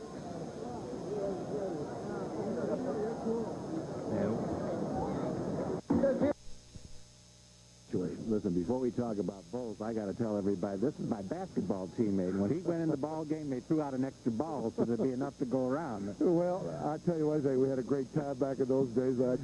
I have never heard so much talk about bowls. Every one of them are here. The Orange Bowl here, the Fiesta Bowl's here, the Cotton Bowl's here, the Gator Bowl's here. You've talked to all of them. What's happening? Well, we are in everybody's picture, Paul, and that's a great position to be in, and we're grateful for that. We're playing it 1 week at a time. Our principal motivation is if we continue to play well, and we're not looking past anybody. We've got a great football game today, and we got all we can do to win it. But if we continue to win, we want to be at a place where we might have a chance to win a national championship. Spoken like a true politician. There's no definite decision. You're really not leaning. No, not this early, Paul. As you know this game. Today, they're like last week and the week before, there's going to be a completely changing pictures with the developments in the games across the country. What about West Virginia? Will they just follow you wherever you go right now? They're a great football team. I don't know anything about West Virginia except they're a great football team. It'd be a great matchup to play that game. It'd be a great matchup to play the champions of the Big Eight. It'd be a great matchup to play the champions of the Southwest and Southeast Conference. A lot of good teams out there, as you know, Paul. Well, one thing for sure, if Notre Dame keeps winning, you're sitting in the catbird seats. You just sit there and just see how much money's involved and, of course, see where the kids want to go and where Lou Holtz wants to go. Yeah, that's exactly right. If Notre Dame keeps winning, we're all going to be smiling, and it's a great tribute to Lou Holtz, who's a great, great coach and a great person, and a great tribute to our players who really are a year ahead of themselves. We thought we were going to be a good football team this year, next year, and obviously things have bounced our way this year. Thank you very much. Dick Rosenthal, the athletic director, University of Notre Dame. Several respects, one being that the Irish control their own destiny. He said the bowl picture can change from week to week and change very quickly, and we've all seen that happen before in the past. But Notre Dame has a week off next week. They play Penn State at home then, and then the following week, the 26th, they go out to Southern Cal. If the Irish win those two games, well, it's going to be a great national championship showdown with somebody come New Year's weekend. The Irish haven't come into Notre Dame Stadium as the #1 football team during the regular season since November 14th, 1970 against Georgia Tech. Today is the first time since then. They've done a great job so far in the first half against Rice. The score at halftime, Notre Dame 31, the Owls of Rice 6, and we'll return with first half highlights and statistics right after these words. For the Irish, and Timmy Brown did it on a kickoff, that is. Ismail's touchdown made it 7-3. And Anthony Johnson having a big first half. The power guy inside. He's really run well and got some good blocking up front, too, Paul. Absolutely. And he's the guy that Lou Holtz likes to go to on short yardage. Anthony Johnson. There he is again. Second touchdown of the day. A.J. had 2 scores. They had an extra point blocked. At one point, it was 20-6. Tony Brooks got another touchdown later on. Another short 1-yarder, and after this one, a 2-point conversion was successful to make it 28-6 by A.J. Johnson. So 2 TDs and this conversion run coming up by A.J. Watch this blocking on the right side. That's Tim Grunhard on the right. He comes from his right guard position, clears out everybody. Look at him in there. Andy Heck with a big block, too. Yeah, he pushed his guy all the way back into the end zone. It was 28-6 at that point. Or 28-3, I should say. Parsons came back for Rice. Long field goal into the breeze a little bit. 43-yarder. Made it with room to spare. Cut the Irish lead down to 28-6. Then Lou Holtz went with Kent Graham at quarterback. Went to a pass offense, kind of a 2-minute offense. It bogged down. But Billy Hackett, who's handling all the placements today, was able to come back and knock a 42-yard field goal through with 19 seconds to play in the first half. And that was it for the scoring. It's 31-6 Notre Dame.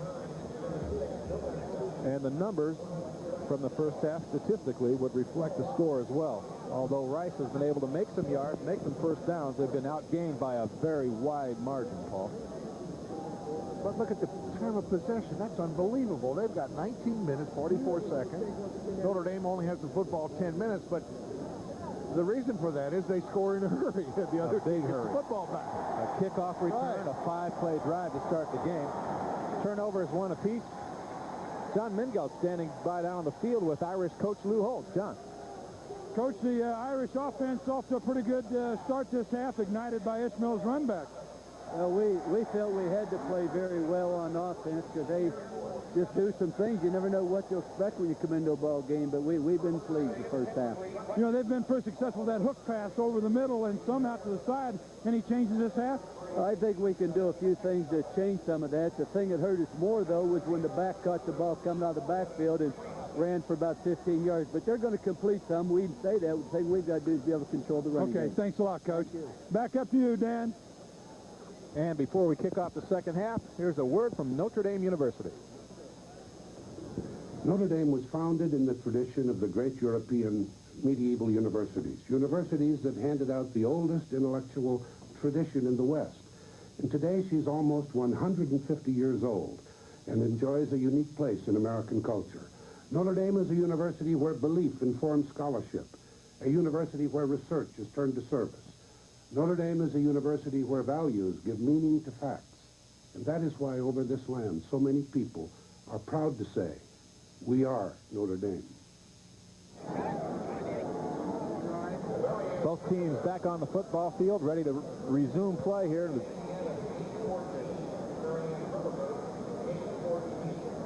We talked about the bowl picture as far as the Irish were concerned. Here's a look at some of the major bowls and some of the teams that may be involved in those. Illinois is a candidate in the Aloha Bowl, although the Illini probably need to beat Indiana today, and they're trailing the first half down in Champaign. Houston, Oklahoma State, Pitt, LSU, and Georgia also involved there. Liberty Bowl, very popular bowl for Big Ten teams. BYU's been there before. Iowa, a factor there. Alabama, Pittsburgh again, and Clemson and South Carolina both part of that picture. And the Peach Bowl, Big Ten flavor there. The Gator Bowl, of course, Notre Dame and West Virginia, the two key players right now. The opening kickoff comes to Braxton Banks. Banks thunders up to the 35-yard line, and the Irish will take possession right there. Again, the Peach Bowl, Alabama, Georgia, Florida, along with Iowa, Indiana, and Illinois there. Notre Dame, West Virginia, some of the biggies. If they don't get that matchup, look for Clemson, South Carolina, Auburn, Syracuse, Oklahoma State to be involved there. In the Cotton Bowl, Arkansas has already wrapped up a trip. Florida State or Nebraska may be a possible opponent. In the Fiesta Bowl, the Irish and West Virginia. Again, the key players there with Miami and Oklahoma, also possibilities. Irish ball, first and 10, 35-yard line. They keep it on the ground to start. Mark Green bangs across the 40 to the 42 before he's knocked down by David Griffin. The Rose Bowl picture's already painted pretty much. Michigan looks like the Big Ten rep. USC or UCLA will go from the Pac-10.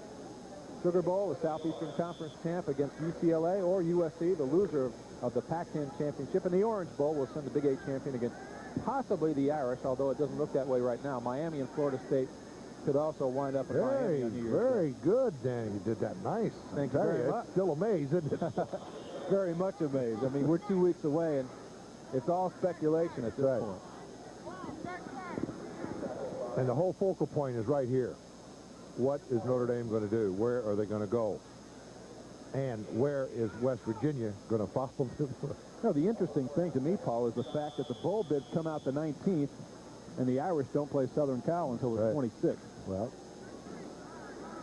that's why it's very interesting when you're on one of these bowl committees to make your decision. Notre Dame has a first down in midfield. Rice spins out to his right, looking to throw. Got a man wide open. Steve Allen is stretched out, but couldn't make the catch. Ball was right there. You are watching the best in college football. This is Dan Roan, along with Paul Horning, John Mengeld, and our executive producer, Arnie Harris. Let's pause now 10 seconds for station identification. For 40 years, WGN-TV, Chicago's very own Channel 9. Irish coming up on a second down 10 at midfield. Early moments of the third quarter, Notre Dame leading Rice by a score of 31-6. Tony Rice off play action. Rice looking to throw long. Now goes out to Mark Green. Green with a diving attempt at that reception inside the 45-yard line. Couldn't quite get there in time. It'll bring up third down and 10. And the rain starting to come in sheets across Notre Dame Stadium now.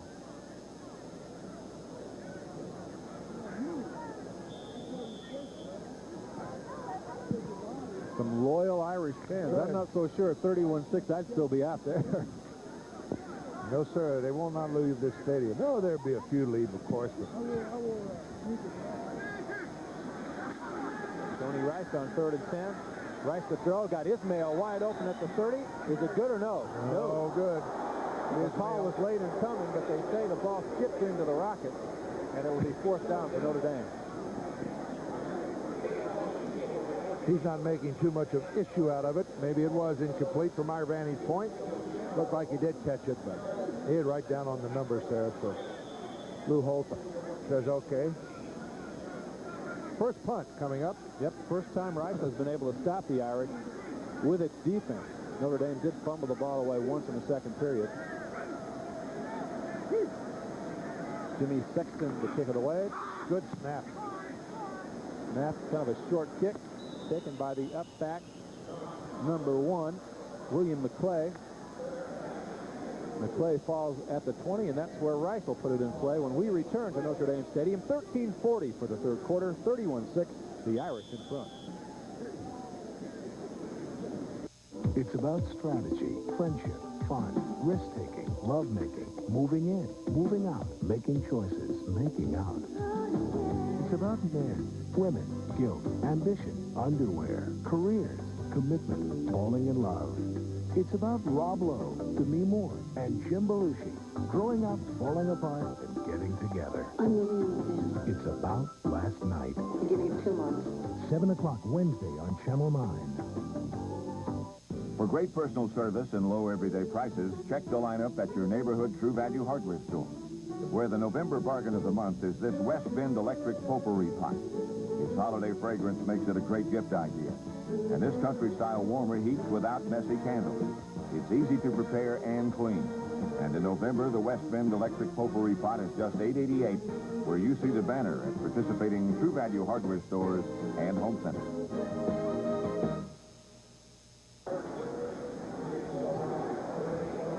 Back at Notre Dame Stadium, Dan Relm, Paul Horning, John Mengelt. Rice about to put football in play from its own 20-yard line.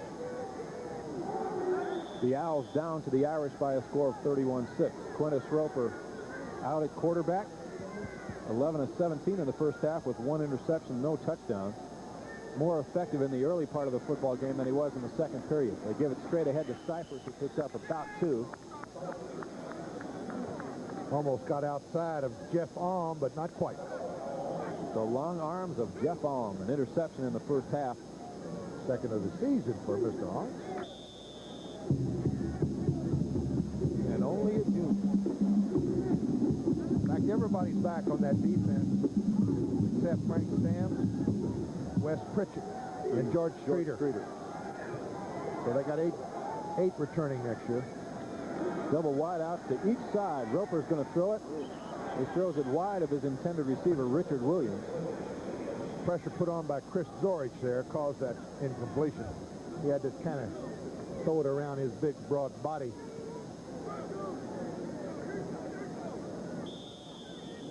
That brings up 3rd down and 9 for the Owls.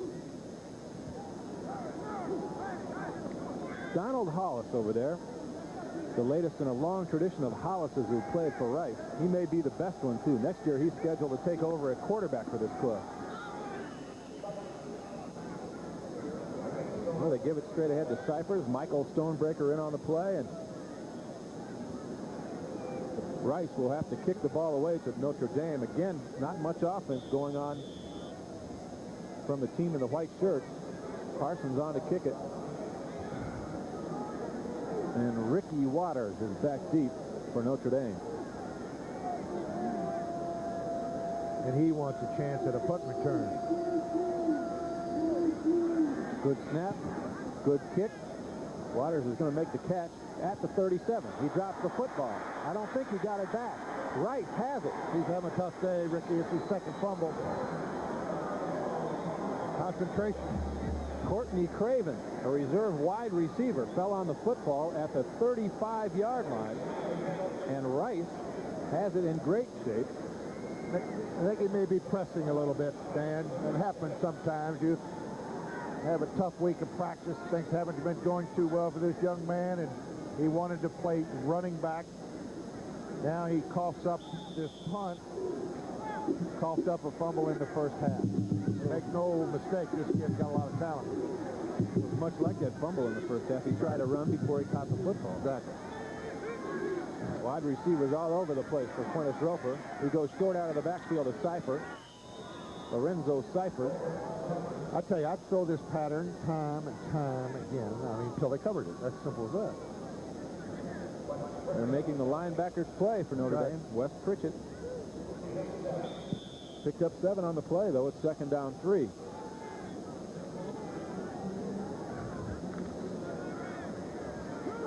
Rice is down by 25 points here, but the Owls could make it a little bit closer. They're on the move inside the 30 at the 28. Rolling right, now dropping straight back and going for the end zone. Nobody there. Boudesquet broke off his pattern, I believe, and the ball was thrown incomplete over everybody's head. He was supposed to do a corner pattern, and when you do that on your own, you're going to make a mistake because the quarterback has to know where you're going to be, not where you're going to run, where you're going to be. So he threw for a point of where Mr. Boudesquet was going to be. Boudesquet broke off the corner pattern to the post. That brings up 3rd down and 3. Boudesquet is wide left. He'll get another chance.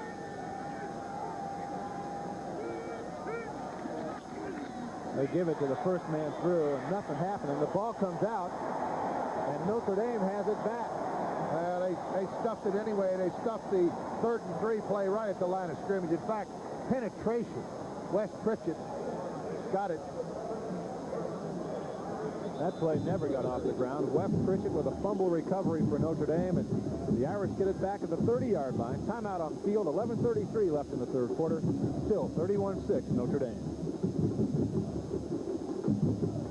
There was Alfred Hitchcock, the master of suspense. Then came Rod Serling, travel agent to the Twilight Zone. Now there's Tales from the Dark Side. Tonight at 10, extraordinary tales of mystery and imagination from the dark side of the human mind. Stories to haunt you, to challenge you, to scare you. Tales from the Dark Side. Tonight at 10 on Channel 9. So, 2 years in New York, and he thinks he can tell us how to run things. It's all right. I fix things. He's traveling overnight on the red-eye. Not first class. Business class, of course. Company policy. He'll be hungry and tired. Club, British Airways' new business class delivers you ready for business. Pleasant trip. Yes, thank you. New club class for the businessman, only from the world's favorite airline.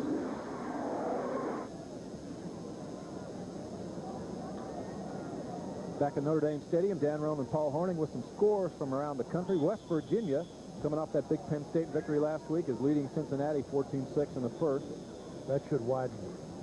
In the Big Ten, yeah, it should. Wisconsin has gone in front of Ohio State. The Badgers haven't won all year. They've got a lead over the Buckeyes so far. The Irish have the football at the 30. Tony Rice gives to the second man, Tony Brooks, and Brooks has a huge hole. Brooks knocked out of bounds at midfield after a gain of 20. David Griffin finally shoved him out of bounds, but Tony Brooks with all kinds of running room. I tell you, when you're a running back and you see a hole like this, you know, your eyes just get wide. You look like Mike Singletary looking at somebody. I tell you, I mean, there's nobody at the point of attack here. You know, this is a running back's dream, boy, to have a hole like this. And Brooks had a pretty good day. Andy Heck and Tim Ryan opened up that huge hole on the left side for Notre Dame. Tony Rice, he's got a big hole. Right at the 40, still on his feet inside the 35-yard line. That's a gain of 15+. Donald Hollis made the play, but Tony Rice has another Notre Dame first down inside the 35-yard line of Rice. And again, he's got over 100 yards running and throwing the football, and he does it so well. He's the key as far as Notre Dame's offense is concerned. This kid's very talented. 1,400 yards in offense already for this young man from Woodruff, South Carolina. Only a junior. He'll be back. Tony has wide receivers split up to the right. They keep it on the ground with Tony Brooks. And good run. Brooks hammers down to the 30-yard line before Brigance knocks him down there. Solid 4-yard gain for Tony Brooks. Brings up 2nd down and 6 for the Irish. You see all the pertinent numbers right there. Notre Dame comfortably in front. toward the end zone again.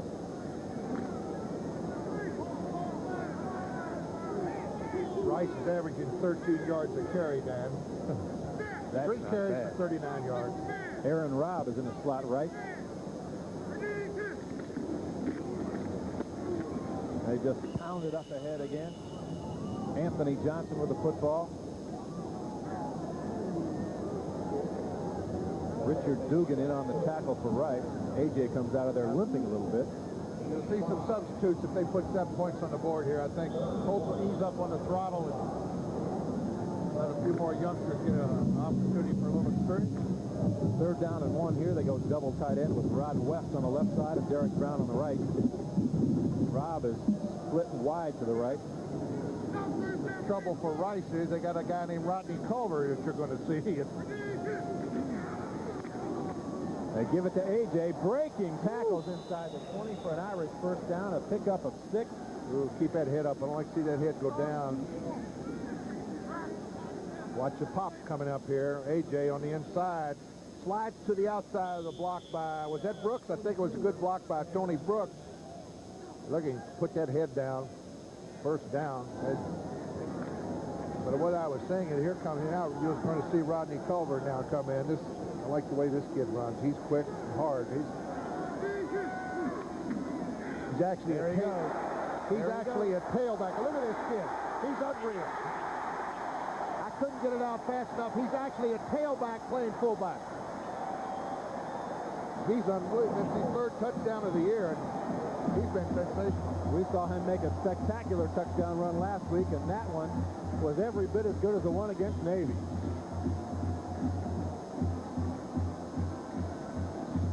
Rodney Culver makes it 37-6 Notre Dame. Hackett on. I was going to try the extra point. The trouble is with this, you know, after Holt's going to ease up the throttle and put in Rodney Culver. I looked up and he was already in. And the first time he touches it, he goes in for 6. Brilliant run by Culver. The kick is good with 9:15 to go in the 3rd quarter. Another Irish touchdown. It's 38-6, and we'll return to Notre Dame Stadium right after this. You want that gun? Pick it up. I wish you would. He'll dare them. Oh, I'm not going to hurt him. He'll taunt them. Let's make a little noise, Colorado. But he won't give up his prisoner. That was a good one. John Wayne and Dean Martin take on trouble in Rio Bravo. Tonight at 7 on Channel 9. You want to move 1 scout leader, 6 tenderfoot scouts, and over a ton of trailer. Introducing the new Plymouth Voyager. With plenty of room, power, and the highest customer satisfaction of American minivans. Backed by 770 protection, the front-wheel drive Plymouth Voyager proves yet again the 9 most important words Plymouth knows. Satisfy the customer. Satisfy the customer. Satisfy the customer. See your local Chrysler Plymouth dealer today.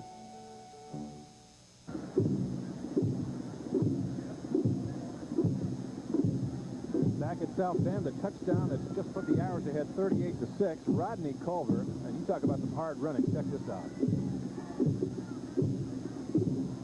Watch this balance. And the Irish about to kick off. Be sure to watch at the end of the game when we pick the Heilemann Old-Style Reach for the best play of the game. I think Rodney Culver's just vaulted into contention, don't you, Paul? He reached in there and got 6. 38-6, Notre Dame. Eric Henley and Richard Williams back to receive Hackett's kick.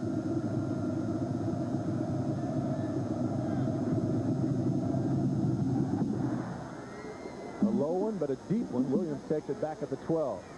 To the 20. Kind of ice skating up toward the 25 where he's knocked down by number 15, Pat Terrell. And again, take a look at Rodney Culver. Only a freshman. Watch his balance. He broke loose of that tackle, held his balance. Now he's lost it again. But it's just momentum. He gets in for 6. You're looking at an All-American running back in the future here at Notre Dame. The Irish whipping it up on the ground so far. 180-yard advantage over Rice. Polkar and Pritchett, the linebackers now for Notre Dame. Hollis should say Roper to throw, and the pass is deflected by Frank Stams, incomplete. He almost had 6.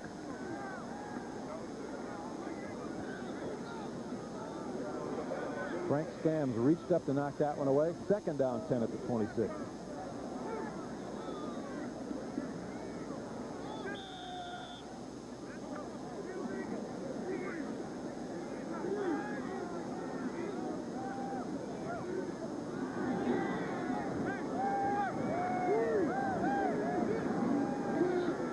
Roper to throw. Again, the intermediate pass goes to the tight end. That's number 84, Melvin Turner. Turner's got some yards out near the 35-yard line. Still short of a first down. Going to bring up 3rd down and 2. In the Big Ten, Michigan State leading Purdue in the first quarter by a score of 7-3.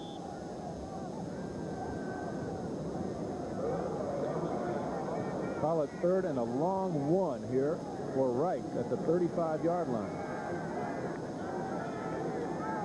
Henley moves up into a slot, just one running back. That's Lorenzo Cyphers. Roper is going to keep this one. Roper with first down yardage and more out near midfield. Well, I think because of the injury to Roper's left shoulder, we would normally be seeing a lot more of this. Dan, he's as I said at the top of the show, he's the key, and he really hasn't been able to run the football, run the option this well. Here it is again. A good fake inside that time. Beautiful fake. And everybody caught up, went for the fake, had a little running room on the outside. Quintus Roper is a 55% passer. He's over 1,000 yards for the year throwing the football, but he has gained up 250 yards rushing, and he's been out for a while. He's played wide receiver, in fact, a couple of games, but he couldn't play quarterback because he was injured. Oh, another pitch out to Henley, who dropped it again. That's a couple of misses so far by Eric Henley. That would have been a pretty good gainer, but it brings up 2nd down 10 instead. That goes to show you what kind of potential this guy has. 382 yards in total offense in the game earlier this year.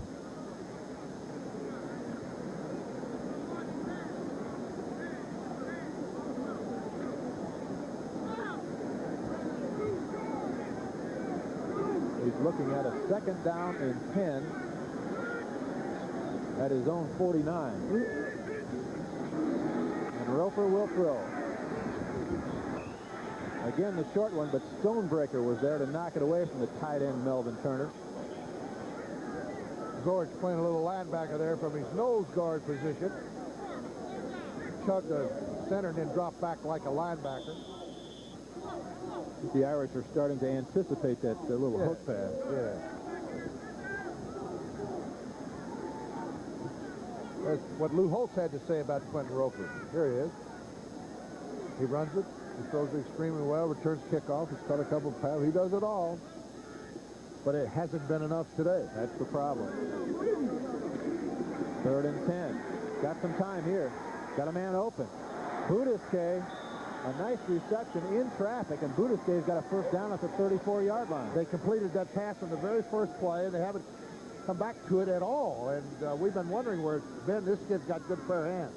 He sure does. A good throw that time by Roper. A couple pro scouts here taking a look at this kid, Budisque. They know what Courtney Hall can do. They're great center. Hall's going to be a high draft choice, and he'll play the pros. It's a 17-yard pickup. 3 catches for the day for Mike Budisque. And it's 1st and 10 right at the 34. Going right back to the air. This time Henley does make a catch, and a good one inside the 30. Mike Stonebreaker out there covering. But the reception to Henley is good for 8 more. Yeah, you get down to 2. You get a linebacker standing there and got to play a back coming out of the backfield. He makes a little fake.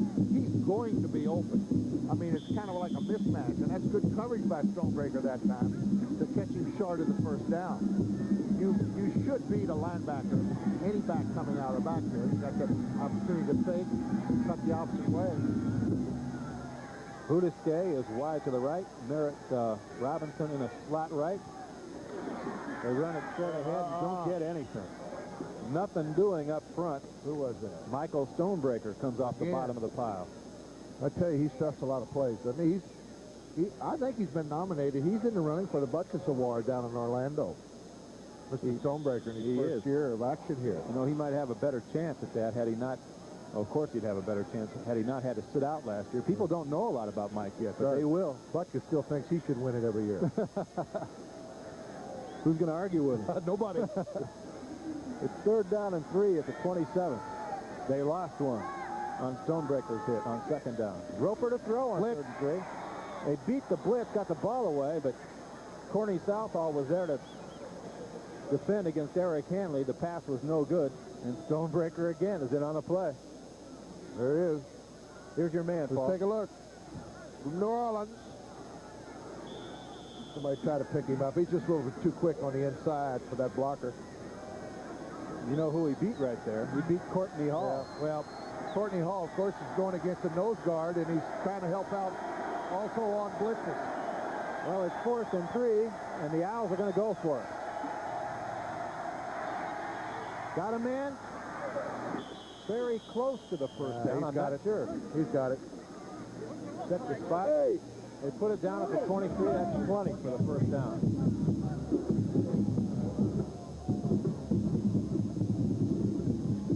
Courtney Craven made the catch and picked up the first down by just about a yard. Little rollout right. He hits the sophomore from Houston right on the button for the first down.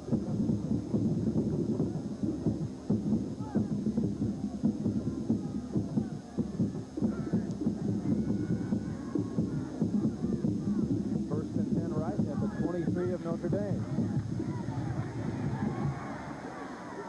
Good blocking up front that time. Plenty of time for Roper. Got it to his tight end. George Streeter made the hit on Melvin Turner. But it's a gain of 7. 2nd down, 3 at the 16.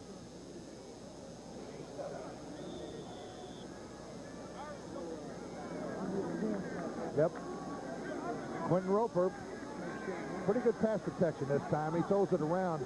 Nice release around that oncoming defensive lineman for the completion. Picked up 8. Williams flat right. Budusque wide right. Roper with a football, trying to get outside, but he's not going anywhere. Jeff Alm with a sack. Should have pitched it. He had Williams trailing, but he didn't get rid of the football. He made a little mistake there. I don't think it was going for... It looked like Notre Dame had the play strung out pretty good anyway. You got to string out this option. Notre Dame's defense, you see the chaser there, Stonebreaker. Good play by number 90, Jeff Alm.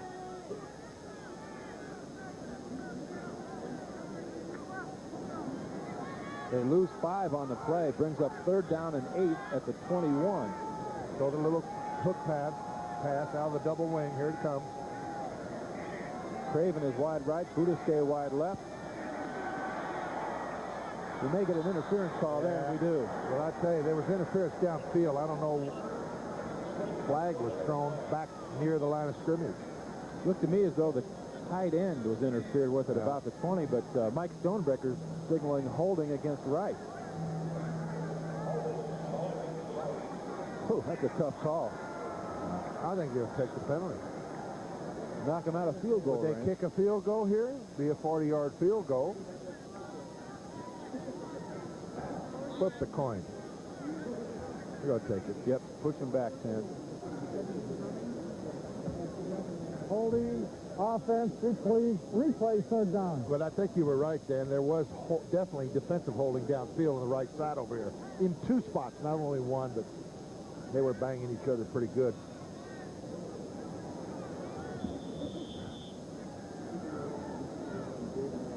That brings up 3rd and very long. Ball at the 32-yard line. 3rd down, 18 now for Wright. They need to pick up a bunch just to get back into field goal range. Watch the Notre Dame linebackers. Watch the Notre Dame linebackers here. No blitz. Playing center field this time. No blitz needed. Chris Zorich. He's unreal, isn't he? Look at this. Look at the arms of this kid.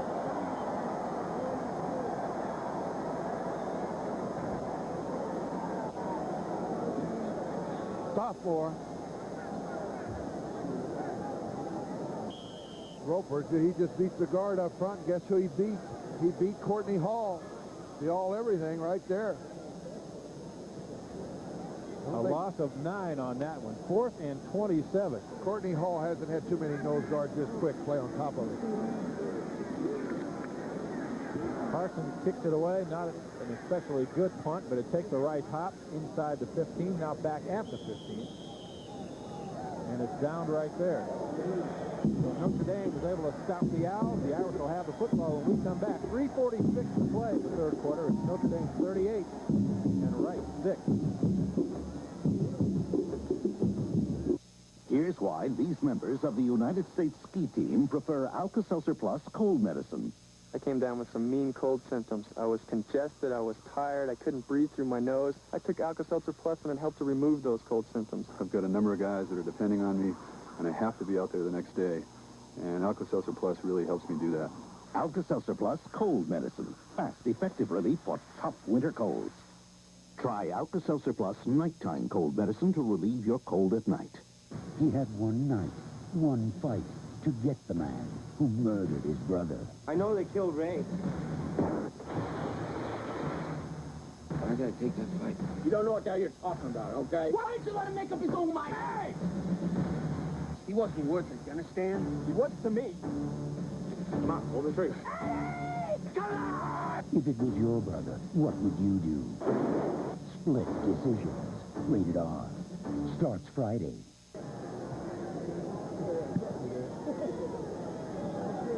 Okay. Welcome back to South Bend, where the Irish continue to lead 38-6. I have with me Vince Eiler's, Pat Eiler's father.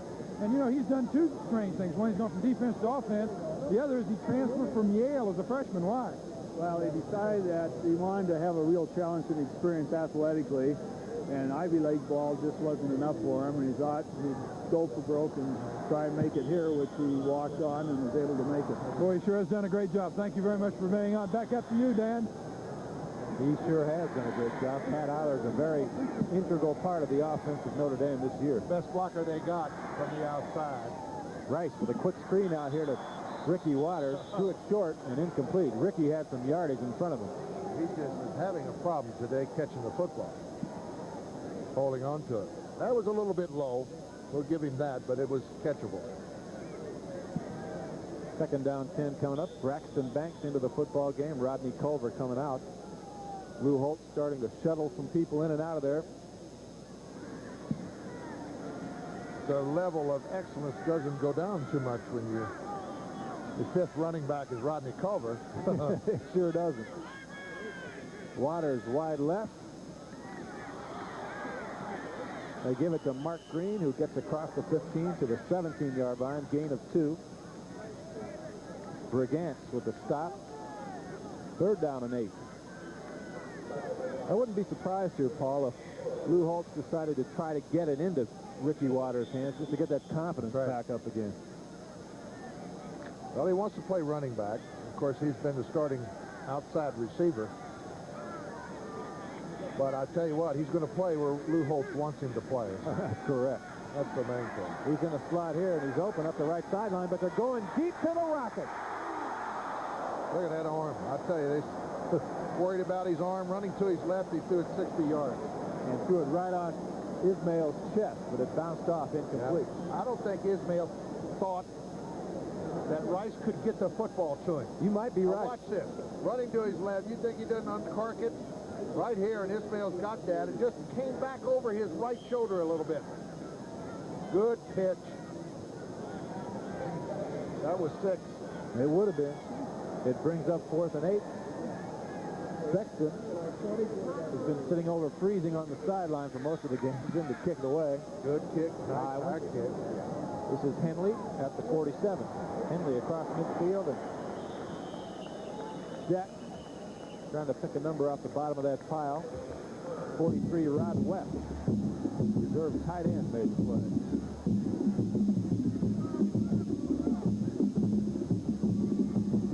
Other scores, Clemson has now taken over against North Carolina, Paul. 24-7 now in the third quarter.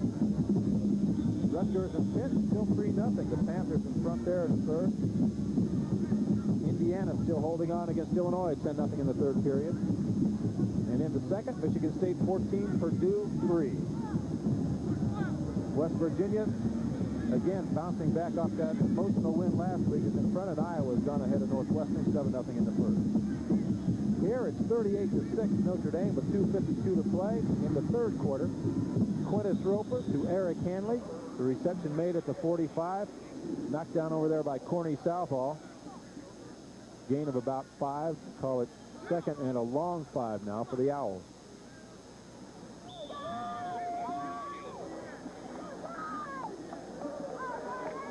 I'll tell you what, after a bus ride from Houston all the way to South Bend, those people are just happy to be standing up.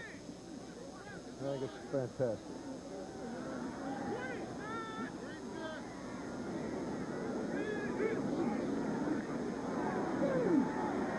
Roper over everybody's head, incomplete, and a flag coming in late. Boudesquet and Todd Light hooked up out there at the 32-yard line, and the flag's going to go against Notre Dame. Now, even though this ball was uncatchable, and the pros, of course, this would not be interference. This is the big difference. The ball was uncatchable, but in college football, it's interference. Watch him. Boudesquet is on the top of your screen. He's going to do a turn-in way on the top of your screen. You see the little man clearing out. That's a pass interference. Todd Light. It'll be a spot foul, automatic first down, number 1. Number 1. Number 1's Todd Light. And it's 1st and 10 at the 32. So by running, by passing, and here by penalty, these guys have been able to move the football, Paul. It's almost surprising at this point they haven't been able to score more than 6 points, but the Irish have been tough when they've had to be. Roper's going to throw it again. This one's deflected, incomplete over the top, and again a flag comes down. They're having trouble with Chris Zorich in the middle. He's too much to handle in there. Somebody was trying to hold on to him again. 37. Personal foul. Personal foul. You heard the call. Bob Kolakowski was nailed for a personal foul. And that will give Rice another first down. So back-to-back first downs via penalty. That put the Owls in real good field position. This one will be marked off down near the 20-yard line. Well, 15 inside the 20, all the way to the 17. Kolakowski comes out. Jeff Byrne, Jerry Byrne over on the sidelines over there. Love to see 7 points going aboard. Lou Holtz was unhappy with the penalties they had called against him last week at Navy, and I'm sure he's not too pleased about what's been going on right here. It's 1st and 10 at the 17. Roper to throw. Got a man wide open. Henley at the 10. Henley knocked out of bounds by George Streeter. Or make it Juan Francisco, who came up from the corner to make the play, but the ball's inside the 10. Again, very close to a first down. Good release that time by Roper. He saw the blitz coming, and he got rid of it in a hurry. Here it comes, right here. There's Stonebreaker on the blitz. Got picked up. Henley's open on the outside. Picked up 8.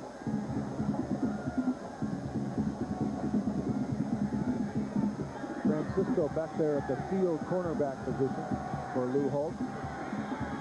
Southall and Streeter the safeties. Light playing the left corner. 2nd and 2. Roper to throw. Got his man Henley. That's a first down inside the 10 at about the 6-yard line. Flash Gordon up to make the stop.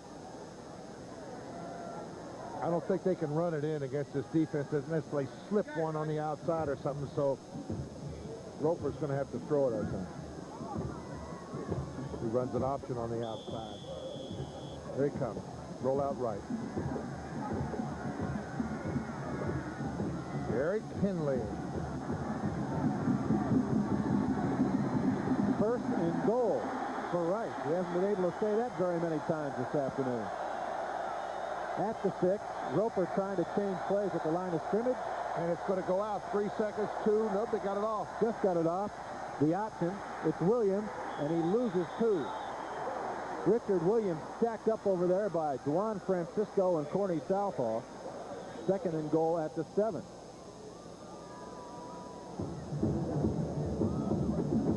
Throw the ball. They're going to run it in.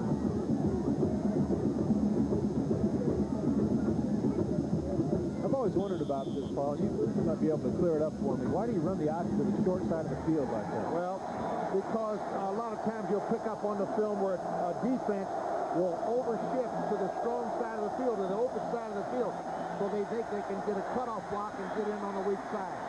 Roper, down he goes, and he was knocked over by George Williams. Flash Gordon also in on the play. Williams made the final push, and it's a huge loss for Rice. Notre Dame does not want Rice in that end zone. All-out rush here. Look at that rush by George Williams. Flash Gordon wound up behind the quarterback, and George Williams just pushed the quarterback right over Flash. It's 3rd and goal at the 16. Williams beat his tackle, David Mayberry, easily that time. Keep an eye on Budesque down here on the bottom of your screen. If he gets time, here comes the blitz. Here comes the blitz with Pritchett. Barry Alvarez, the defensive coordinator, I guess, does not want Rice into that end zone. He's doing all-out blitz 3 straight times against the Owl defense. You see him come into your number 34. Nobody touched him. And with that, we'll end the 3rd quarter of play. The Irish, a big stand on defense, and with 15 minutes to play, it's Notre Dame 38 and Rice 6. And I see Kent Graham warming up on the sidelines. I think they're going to see now in the 4th quarter some changes in that offense.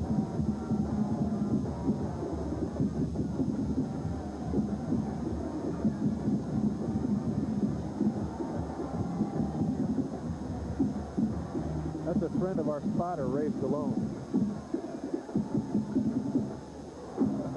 No, it's not Ray Stallone. It's a friend of his, Arnie.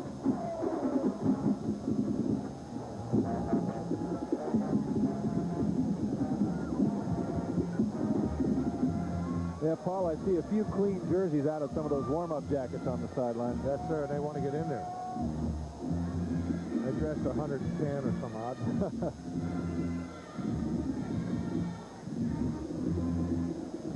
Scoring drive by the Owls, 7 plays, 20 yards. They lost 23 yards in the last 3 plays of that drive. Parsons said what's officially going is a 45-yard field goal. He's 3 for 3. He's been a bright spot for Jerry Byrne.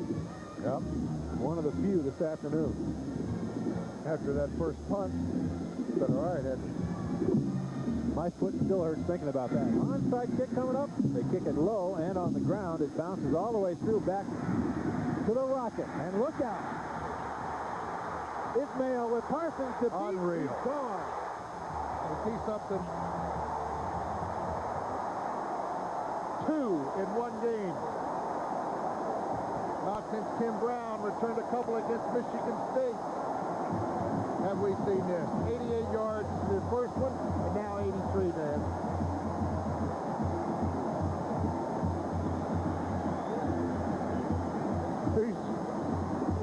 He's sensational. Take another look at it. Ragib the Rocket Ismail. That's right, from Wilkes-Barre, Pennsylvania. Only a freshman, 5'10", 175 pounds, and he runs it in 4.25 or 4.3. Look at his speed, and he's got the kicker to beat. And it's see you later, Charlie. He said no problem there.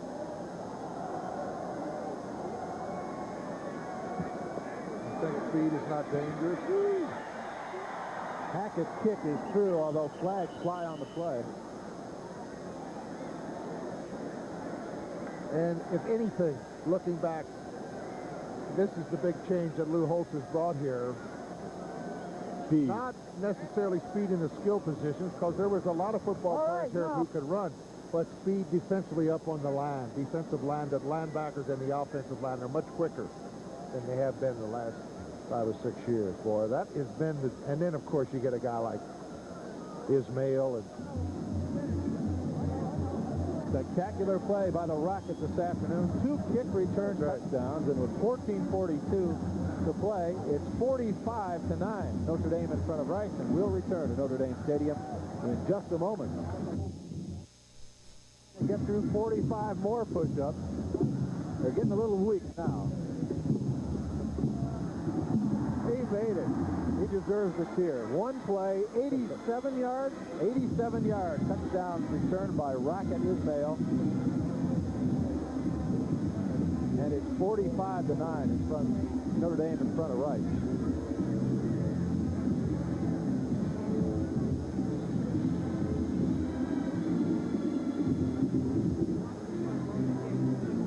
checking the record book on Rocket. That may be the first time in Notre Dame history that somebody's run 2 kickoff backs in one game. Ohio State has roared back on Wisconsin. It's 24-6 Buckeyes in the second.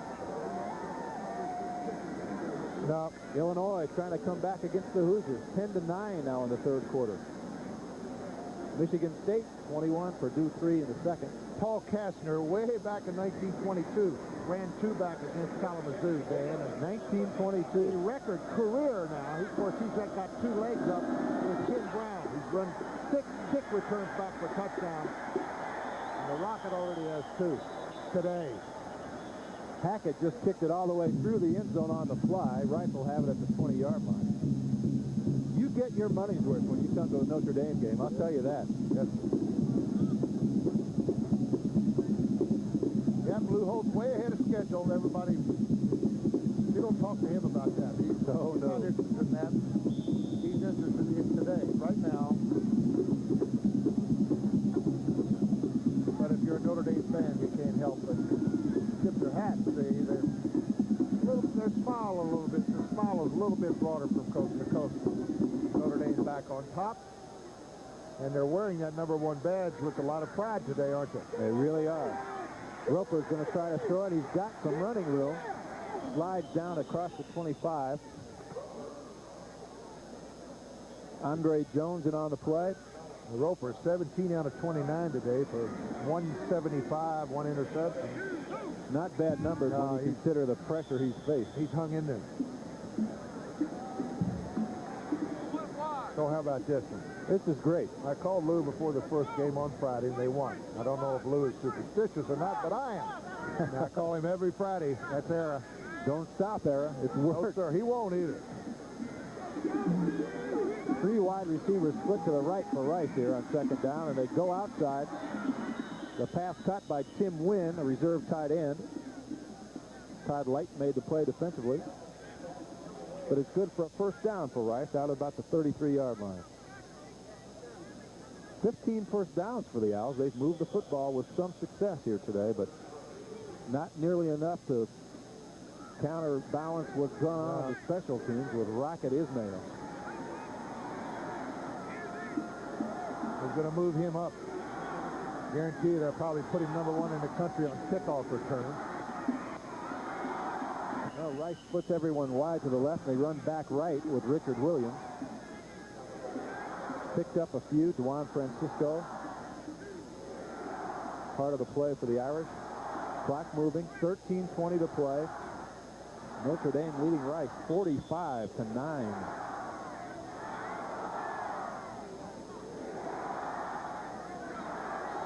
And the crowd is sat tight. Not too many people have left. It rained pretty hard early in the third quarter, but I think they're glad they stayed. There's so many young players on this football team. It's exciting to get a look at them. Roper wings it out here left, intended for number 19, Craven, over his head. 3rd down, 7 now.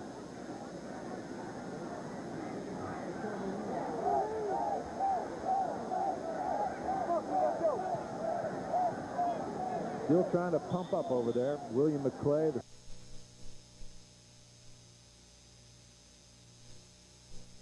Young players on this football team. It's exciting to get a look at them. Roper wins it. It's been a long season for the Owls. Long season. This would be their 8th consecutive loss and 15th over the span of 2 years. Double wide left, flat left, Roper to throw. Roper under pressure. Ball knocked down by Chris Zorich. Almost picked up on the rebound by Cyphers, but it falls in. They've taken Ricky Waters out from punt safety and inserted Ismail.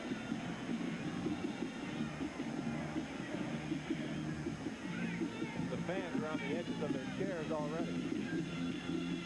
Parsons has all day, and he killed that. He killed it. Maybe, but this might not be good. You put it in his hand. Ismail trying to get outside left. They put a good number on him that time and knocked him down at the 23-yard line. Greg King, reserve defensive back, was up to make the stop. So some success for Rice. They were able to stop the Rocket without a touchdown here. 12:37 to go. 12:37 to play. The Irish have the football. Kent Graham will operate at quarterback, and yes, sir, they are number one. 45-9, leading Rice right now.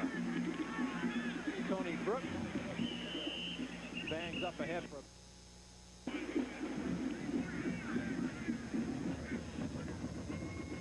Kent Graham. Saw some extended action toward the end of the second quarter.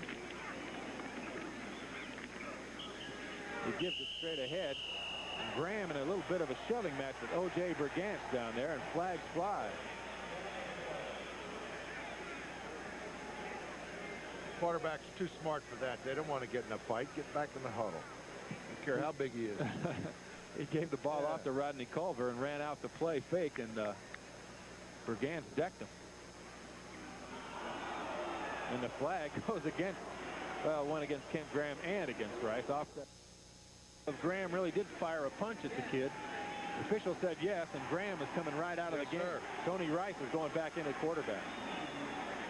And I don't think I'd want to be in Kent Graham's shoes as I walked over here to the sideline. Keep the camera there. Let's see what happens. See what happens here. This might be the most emotional moment of the time. Yeah, I hope. Come on, Kent. You don't do that.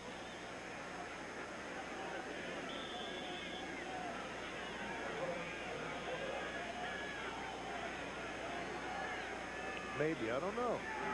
I didn't see it. Did you? No, I didn't. I just looked up and saw him push me. Offsetting penalty. Tony Brooks takes the handoff. Brooks has a first down for Notre Dame. He grinds his way outside the 35. Brigance was a little bit fired up by that last personal foul call. He had to make the tackle for Rice, but it's first down Notre Dame at the 36-yard line. Out to the left, first and 10 Notre Dame. Tony Rice to throw. Rice has a man wide open. Pat Eilers sidesteps the tackle, and Eilers has a first down with some good hard running out to the 48-yard line.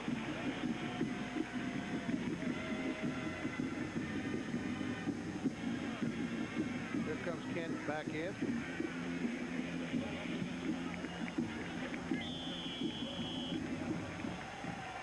Eilers also comes out of the game. Aaron Robb, I should say. Aaron Robb in at flanker. He's in a slot to the right. Steve Allen is wide to the right. First and 10 of the 47. Graham runs the option. Kent Graham put his head down. Kent Graham. Here. Good move by Kent Graham. I think it's going to be called back. There's a flag back at midfield. And this is going to be, look at Kent. He saw it. I think he saw that flag out of the corner of his eye when he broke into the clear field there. Good move here by Kent Graham. Runs the option, makes the pitch, wide open here. Now good. Put his head down, ran over a safety man. That's Donald Hollis. He's 220 pounds. Graham blew him away, but it's all coming back. Holding against the offense. What he wasn't known for that much was running the football. Outstanding drop-back passer for Wheaton North High School, but you come here, you have to learn a few new things. First down 17 for the Irish at the 40-yard line. Great back to throw. Little screen to Braxton Banks. Braxton Banks runs over a tackler and stays inbound. Greg King made the play for Rice. 5, second down 12. Ticking down toward 10 minutes to play. Back. They look like, you know, they look competitive right away. They came down, opening series, took it all the way down. Dropped a touchdown pass, put a field goal on. I thought we were going to have a ball game, but nope. Aaron Robb wide open. Graham has him for a first down inside the Rice 40-yard line. William McClay up to make the tackle. But a good pitch by Graham and a good catch by Aaron Robb, number 21.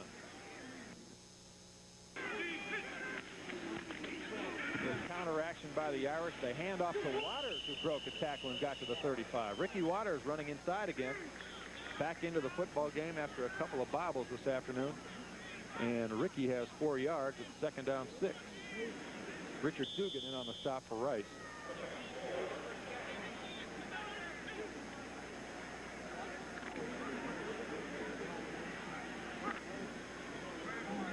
Steve Allen goes wide left. Robb in a slot left. Ryan Mahalko and Ricky Waters, the running backs, behind Kent Graham. Ricky Waters, the tailback, breaks the tackle. Waters with a first down inside the 30. Pretty good running, Paul. Good hard running there. Good move at the point of attack there. Flashing off to the right side for the first down. Out of the eye, coming right. See that little move? Planted the left foot. Saw a little daylight back over the right side and got the first down. Good instinct. Kid's got a lot of talent. That's the 19th first down this afternoon for Notre Dame. First and 10 at the 28. They give it to the first man through. Guess who? Juan de Francisco. Isn't it? Yeah, 32. He's, of course, been playing in defensive secondary. Was an offensive back a couple years. Or is that that might be a duplicate 32. Yeah, it might be a duplicate. In fact, I'm sure it is. It's Mike Gaddy, a fullback from Woodcliff Lake, New Jersey. Excuse us, Mike. Mike Gaddy, the senior. Good game, too. Yes, sir. Picked up 5. Kent Graham with the football. Fakes the pitch, and Graham gets decked over there. Back. Allen is and Robb split wide to the left on 3rd down and 3. Graham to Waters, who picks his way through tacklers and has a first down for Notre Dame at the 15.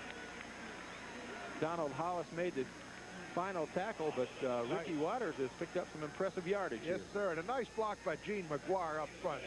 He's a freshman from Panama City. Well, he got a little help from a double team. But anyway, he's 6'5", big kid, 255 pounds of center. And Ricky Waters wants to control that football, doesn't he? He looks pretty good right now. Watch Culver now. He'll get one. He got it there, spun off a tackle and picked up 1 or 2. 2nd down 8 coming up. You're watching the best in college football. This is Dan Roan along with Paul Hornington. And with the football at the 14-yard line of Rice. Steve Allen is wide left. Aaron Robb wide right, but they keep it on the ground with Waters. Waters able to find a little bit of a hole. Actually tripped over Rod West. Iowa City. And at halftime, West Virginia has had a tough time with with Cincinnati, I should say, but it's 24-13 now, and the Mountaineers are looking good. Graham will throw on 3rd and 6.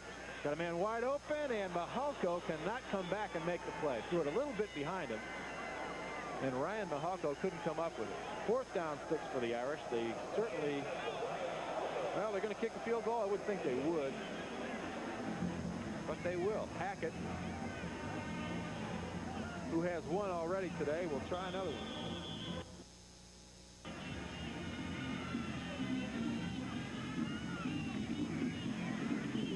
Graham got it down, did a good job of getting it on the ground, too, and the kick is up and good. Billy Hackett comes through again. 3 more for him, and the Irish lead goes. Paul, we'll leave that selection to Arnie, but he's got a lot to choose from today, doesn't he? The Heilman play of the game. Absolutely. I tell you.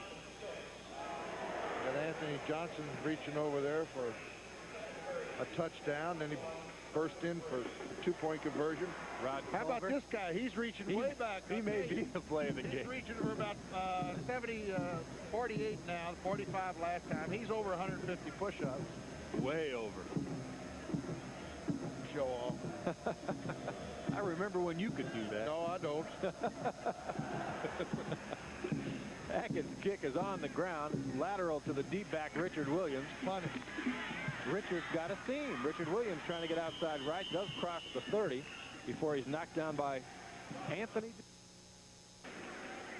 Quintus Roper is apparently finished for the day. Bobby Strader at quarterback.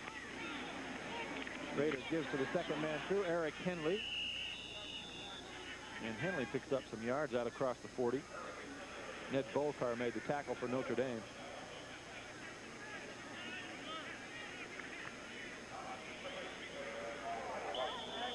Is that Lawrence Wolf?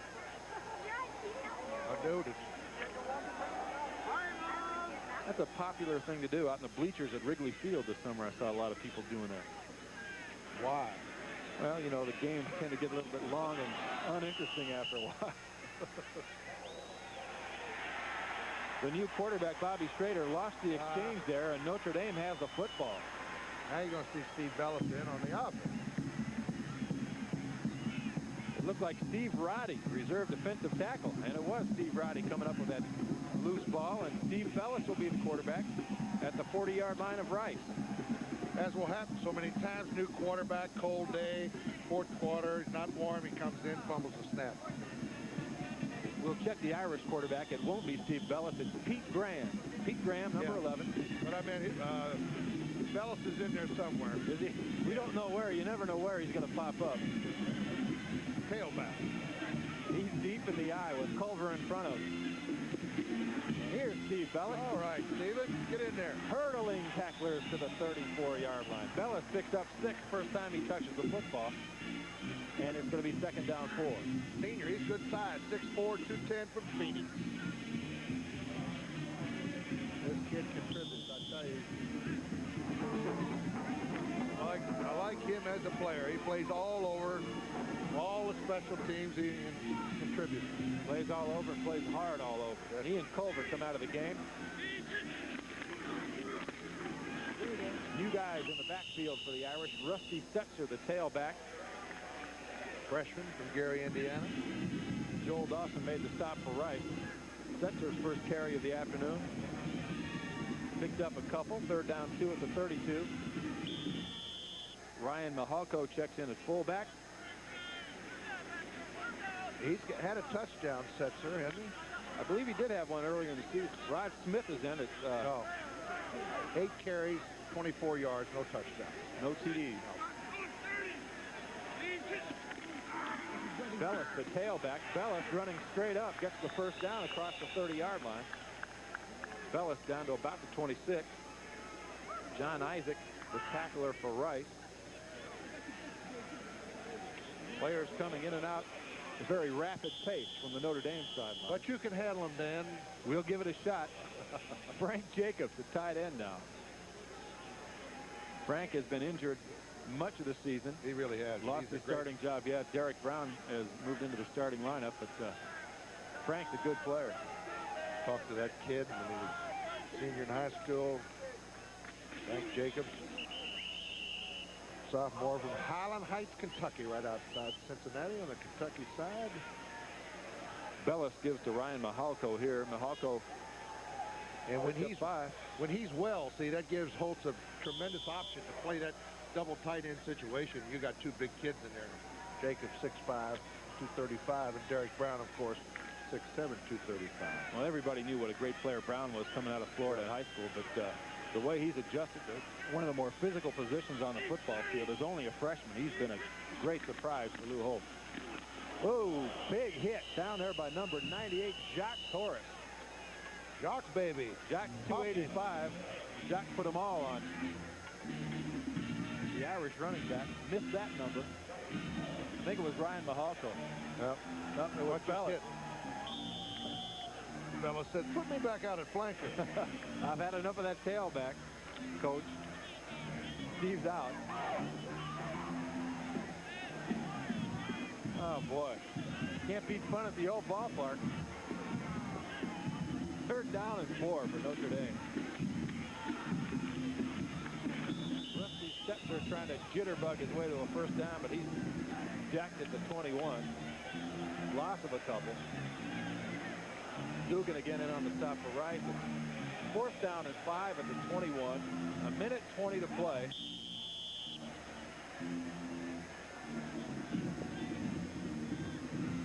And the Fighting Irish will, no question, keep their position as the #1 football team in the land. They're going to kick field goal.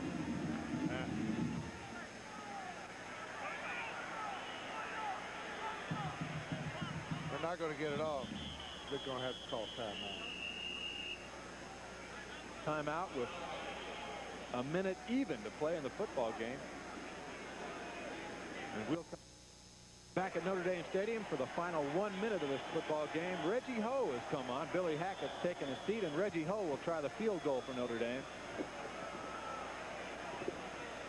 Why would you kick it at this point in the game, Paul?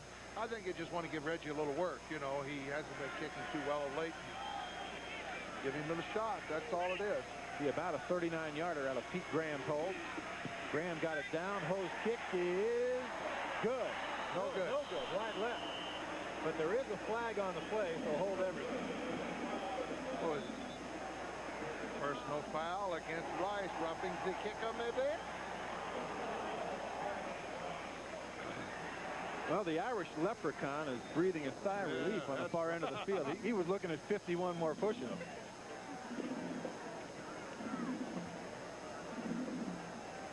Keep an eye on Reggie Ho here.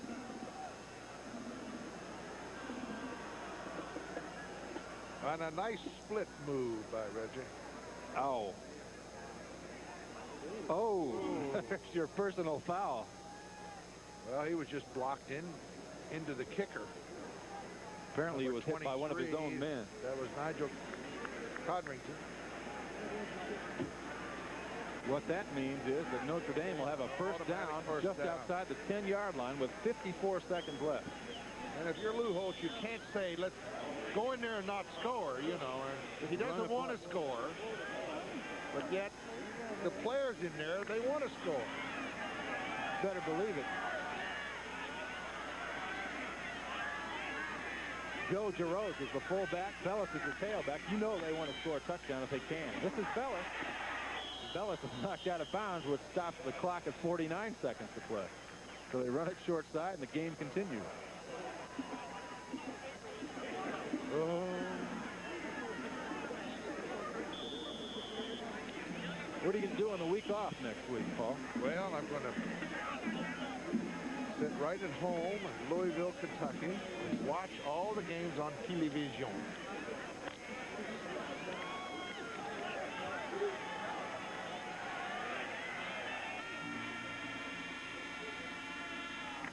First man through. Jarrett, touchdown, Notre Dame. Joe Jarrett, the reserve fullback, the first touchdown of his Notre Dame career.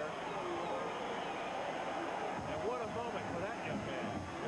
They didn't need that touchdown by any stretch. But those young kids want to get in.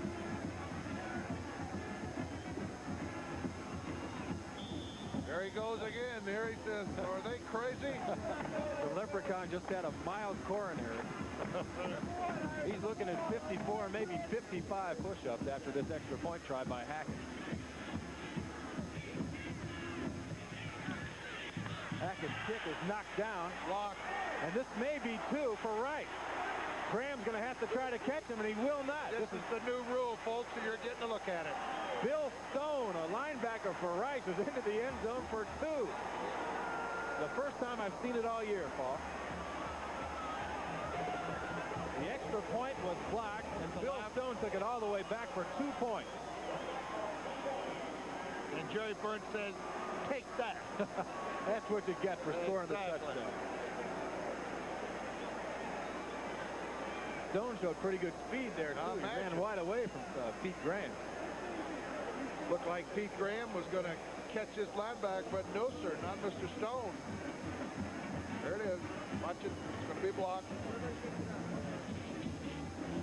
The block comes right in the middle of your screen, too. And the ball bounced right into Mr. Stone's hands, and he's off to the races now. Pete Graham, he's back there somewhere. Nigel Codrington's the man who made the block. He's also the guy who blocked the other extra point in the first half. Now, that's not Joe Giroux, folks. No. That's Bill Stone we just saw go in there.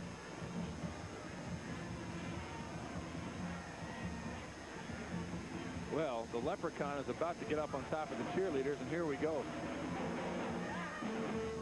54 big ones. There he goes.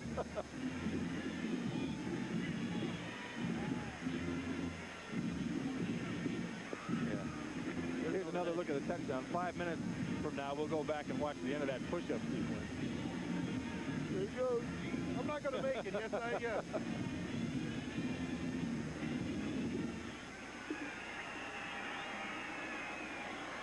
We'll come back here at 9 o'clock tonight. That guy will still be up there doing push-ups.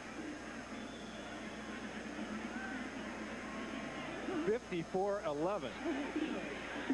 This game will end, folks, believe me. Henley drops the football at the 10, picked it back up, spins out of a tackle, finally gets decked over there by number 48, Michael Smalls. Smalls very good on, by the way, on kickoff coverage. He's always near the tackle. He takes out the wedge. Michael Smalls.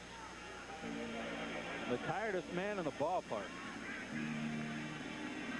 The warm-up jacket is on. With the strongest arms. The game is over for him.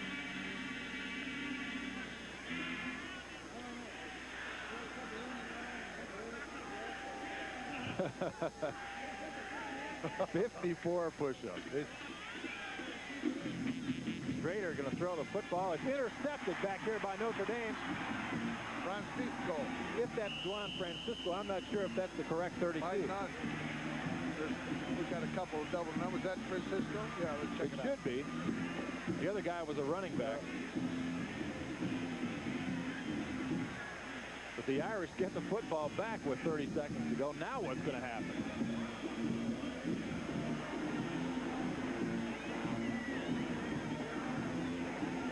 Should be under instructions to run it out, I hope. Fall on the football, please. Yeah. It was Juan Francisco with the interception. The Irish have it at the 37-yard line. The quarterback is Pete Graham. They are lined up in a formation which would lead you to believe that they're going to fall on the football. Graham takes a step back. The up back, 41, who just scored his touchdown, Joe Giroux, took a shot from one of the right guys up front. But that will be the final play of the football game. It's come to a merciful end for the Owls of Rice.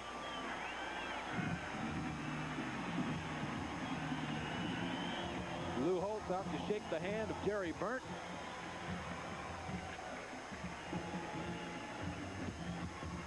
And the Fighting Irish have gone to 9-0.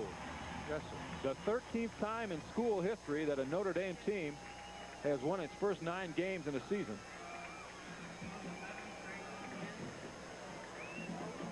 "11 home victories in a row. The first since 1942 to 1950, a streak in which the Irish won 28 in a row in Notre Dame Stadium." Jerry Burnt and Lou Holtz continuing to chat as they walk off the field. Lou Holtz coming over to our broadcast position down on the field with John Mengelt. Okay, Lou, baby. And now let's go downstairs to Lou and John. All right, we got Coach Holtz down here. Coach, a lot more intensity this week. The real story, I think, is Mehdi Ismail. That threw for a good run. Well, he's a very explosive individual. He can do a lot of things very well. And we had a better week in practice, and we competed better, no doubt. Worked on those special teams a little? Well, we've always worked on our special teams. Sometimes they come through, and sometimes they don't. You never know. Coach, any weakness exposed with that short pass at Rice? They seem to move the ball up and down the field, although they didn't score. Well, that was the biggest thing. You know, we feel that some people can throw the ball, and there isn't much we can do on it all the time. You got to give them credit. But there are different times to blitz and different times to do things. I thought overall we held them to 3 field goals, which we're pleased with. Would rather shut them out, but so be it. Coach, I heard you before the season began. You were a little skeptical that Notre Dame might be a top 20 team. Do you think they're the #1 team now? All I know is this: we were the best football team in this stadium today. That's all we wanted to be. We got to regroup. We got to go from here. If they were right about who was #1, they wouldn't have to vote every week. Okay, thanks a lot, Coach. Thank you. Good luck to you. And back to Dan. Okay, John, thank you very much. And again, the final score in front of a happy group of Irish fans: Notre Dame 54, Rice 11. Back with a wrap-up right after these words.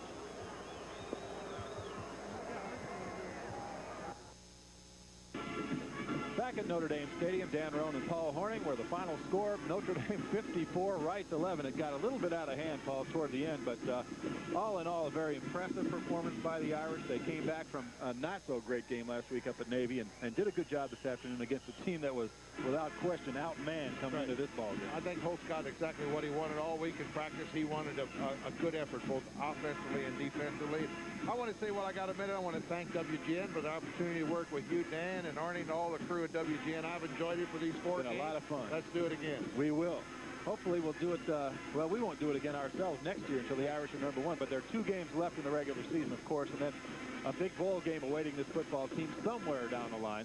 Let's talk about what happens now with this off week. What does Lou Holtz do with his football team now? I sat with him at lunch, as I said yesterday, and he said, "Bob, I'll be glad when we get this game over with. I'm going to give the guys 3 days off, They can concentrate on their studies. They can concentrate, just relax a little bit. It's a refresher, and I think that'll help this football team. They come back 3 or 4 days and get after Penn State. They certainly got that schedule well set up for themselves. An off week and 2 of the biggest games of the year coming up. They know it depends on themselves. Whatever their destiny is, they've got control of it. If they get by Penn State, they're looking at a big game, of course, at SC. But the first thing is, Holtz has been quoted as saying, we want to be the best team in Notre Dame Stadium next week, you know, so that's what you'll hear next week. Well, that's what we just heard from him with John Mengo, I should say. Again, the final score is 54-11. We've got some other scores before we get out of here. Have any threats before finding the device, and we haven't had any since, anybody trying to take credit for it. Hanging right in there. Brooks again nearly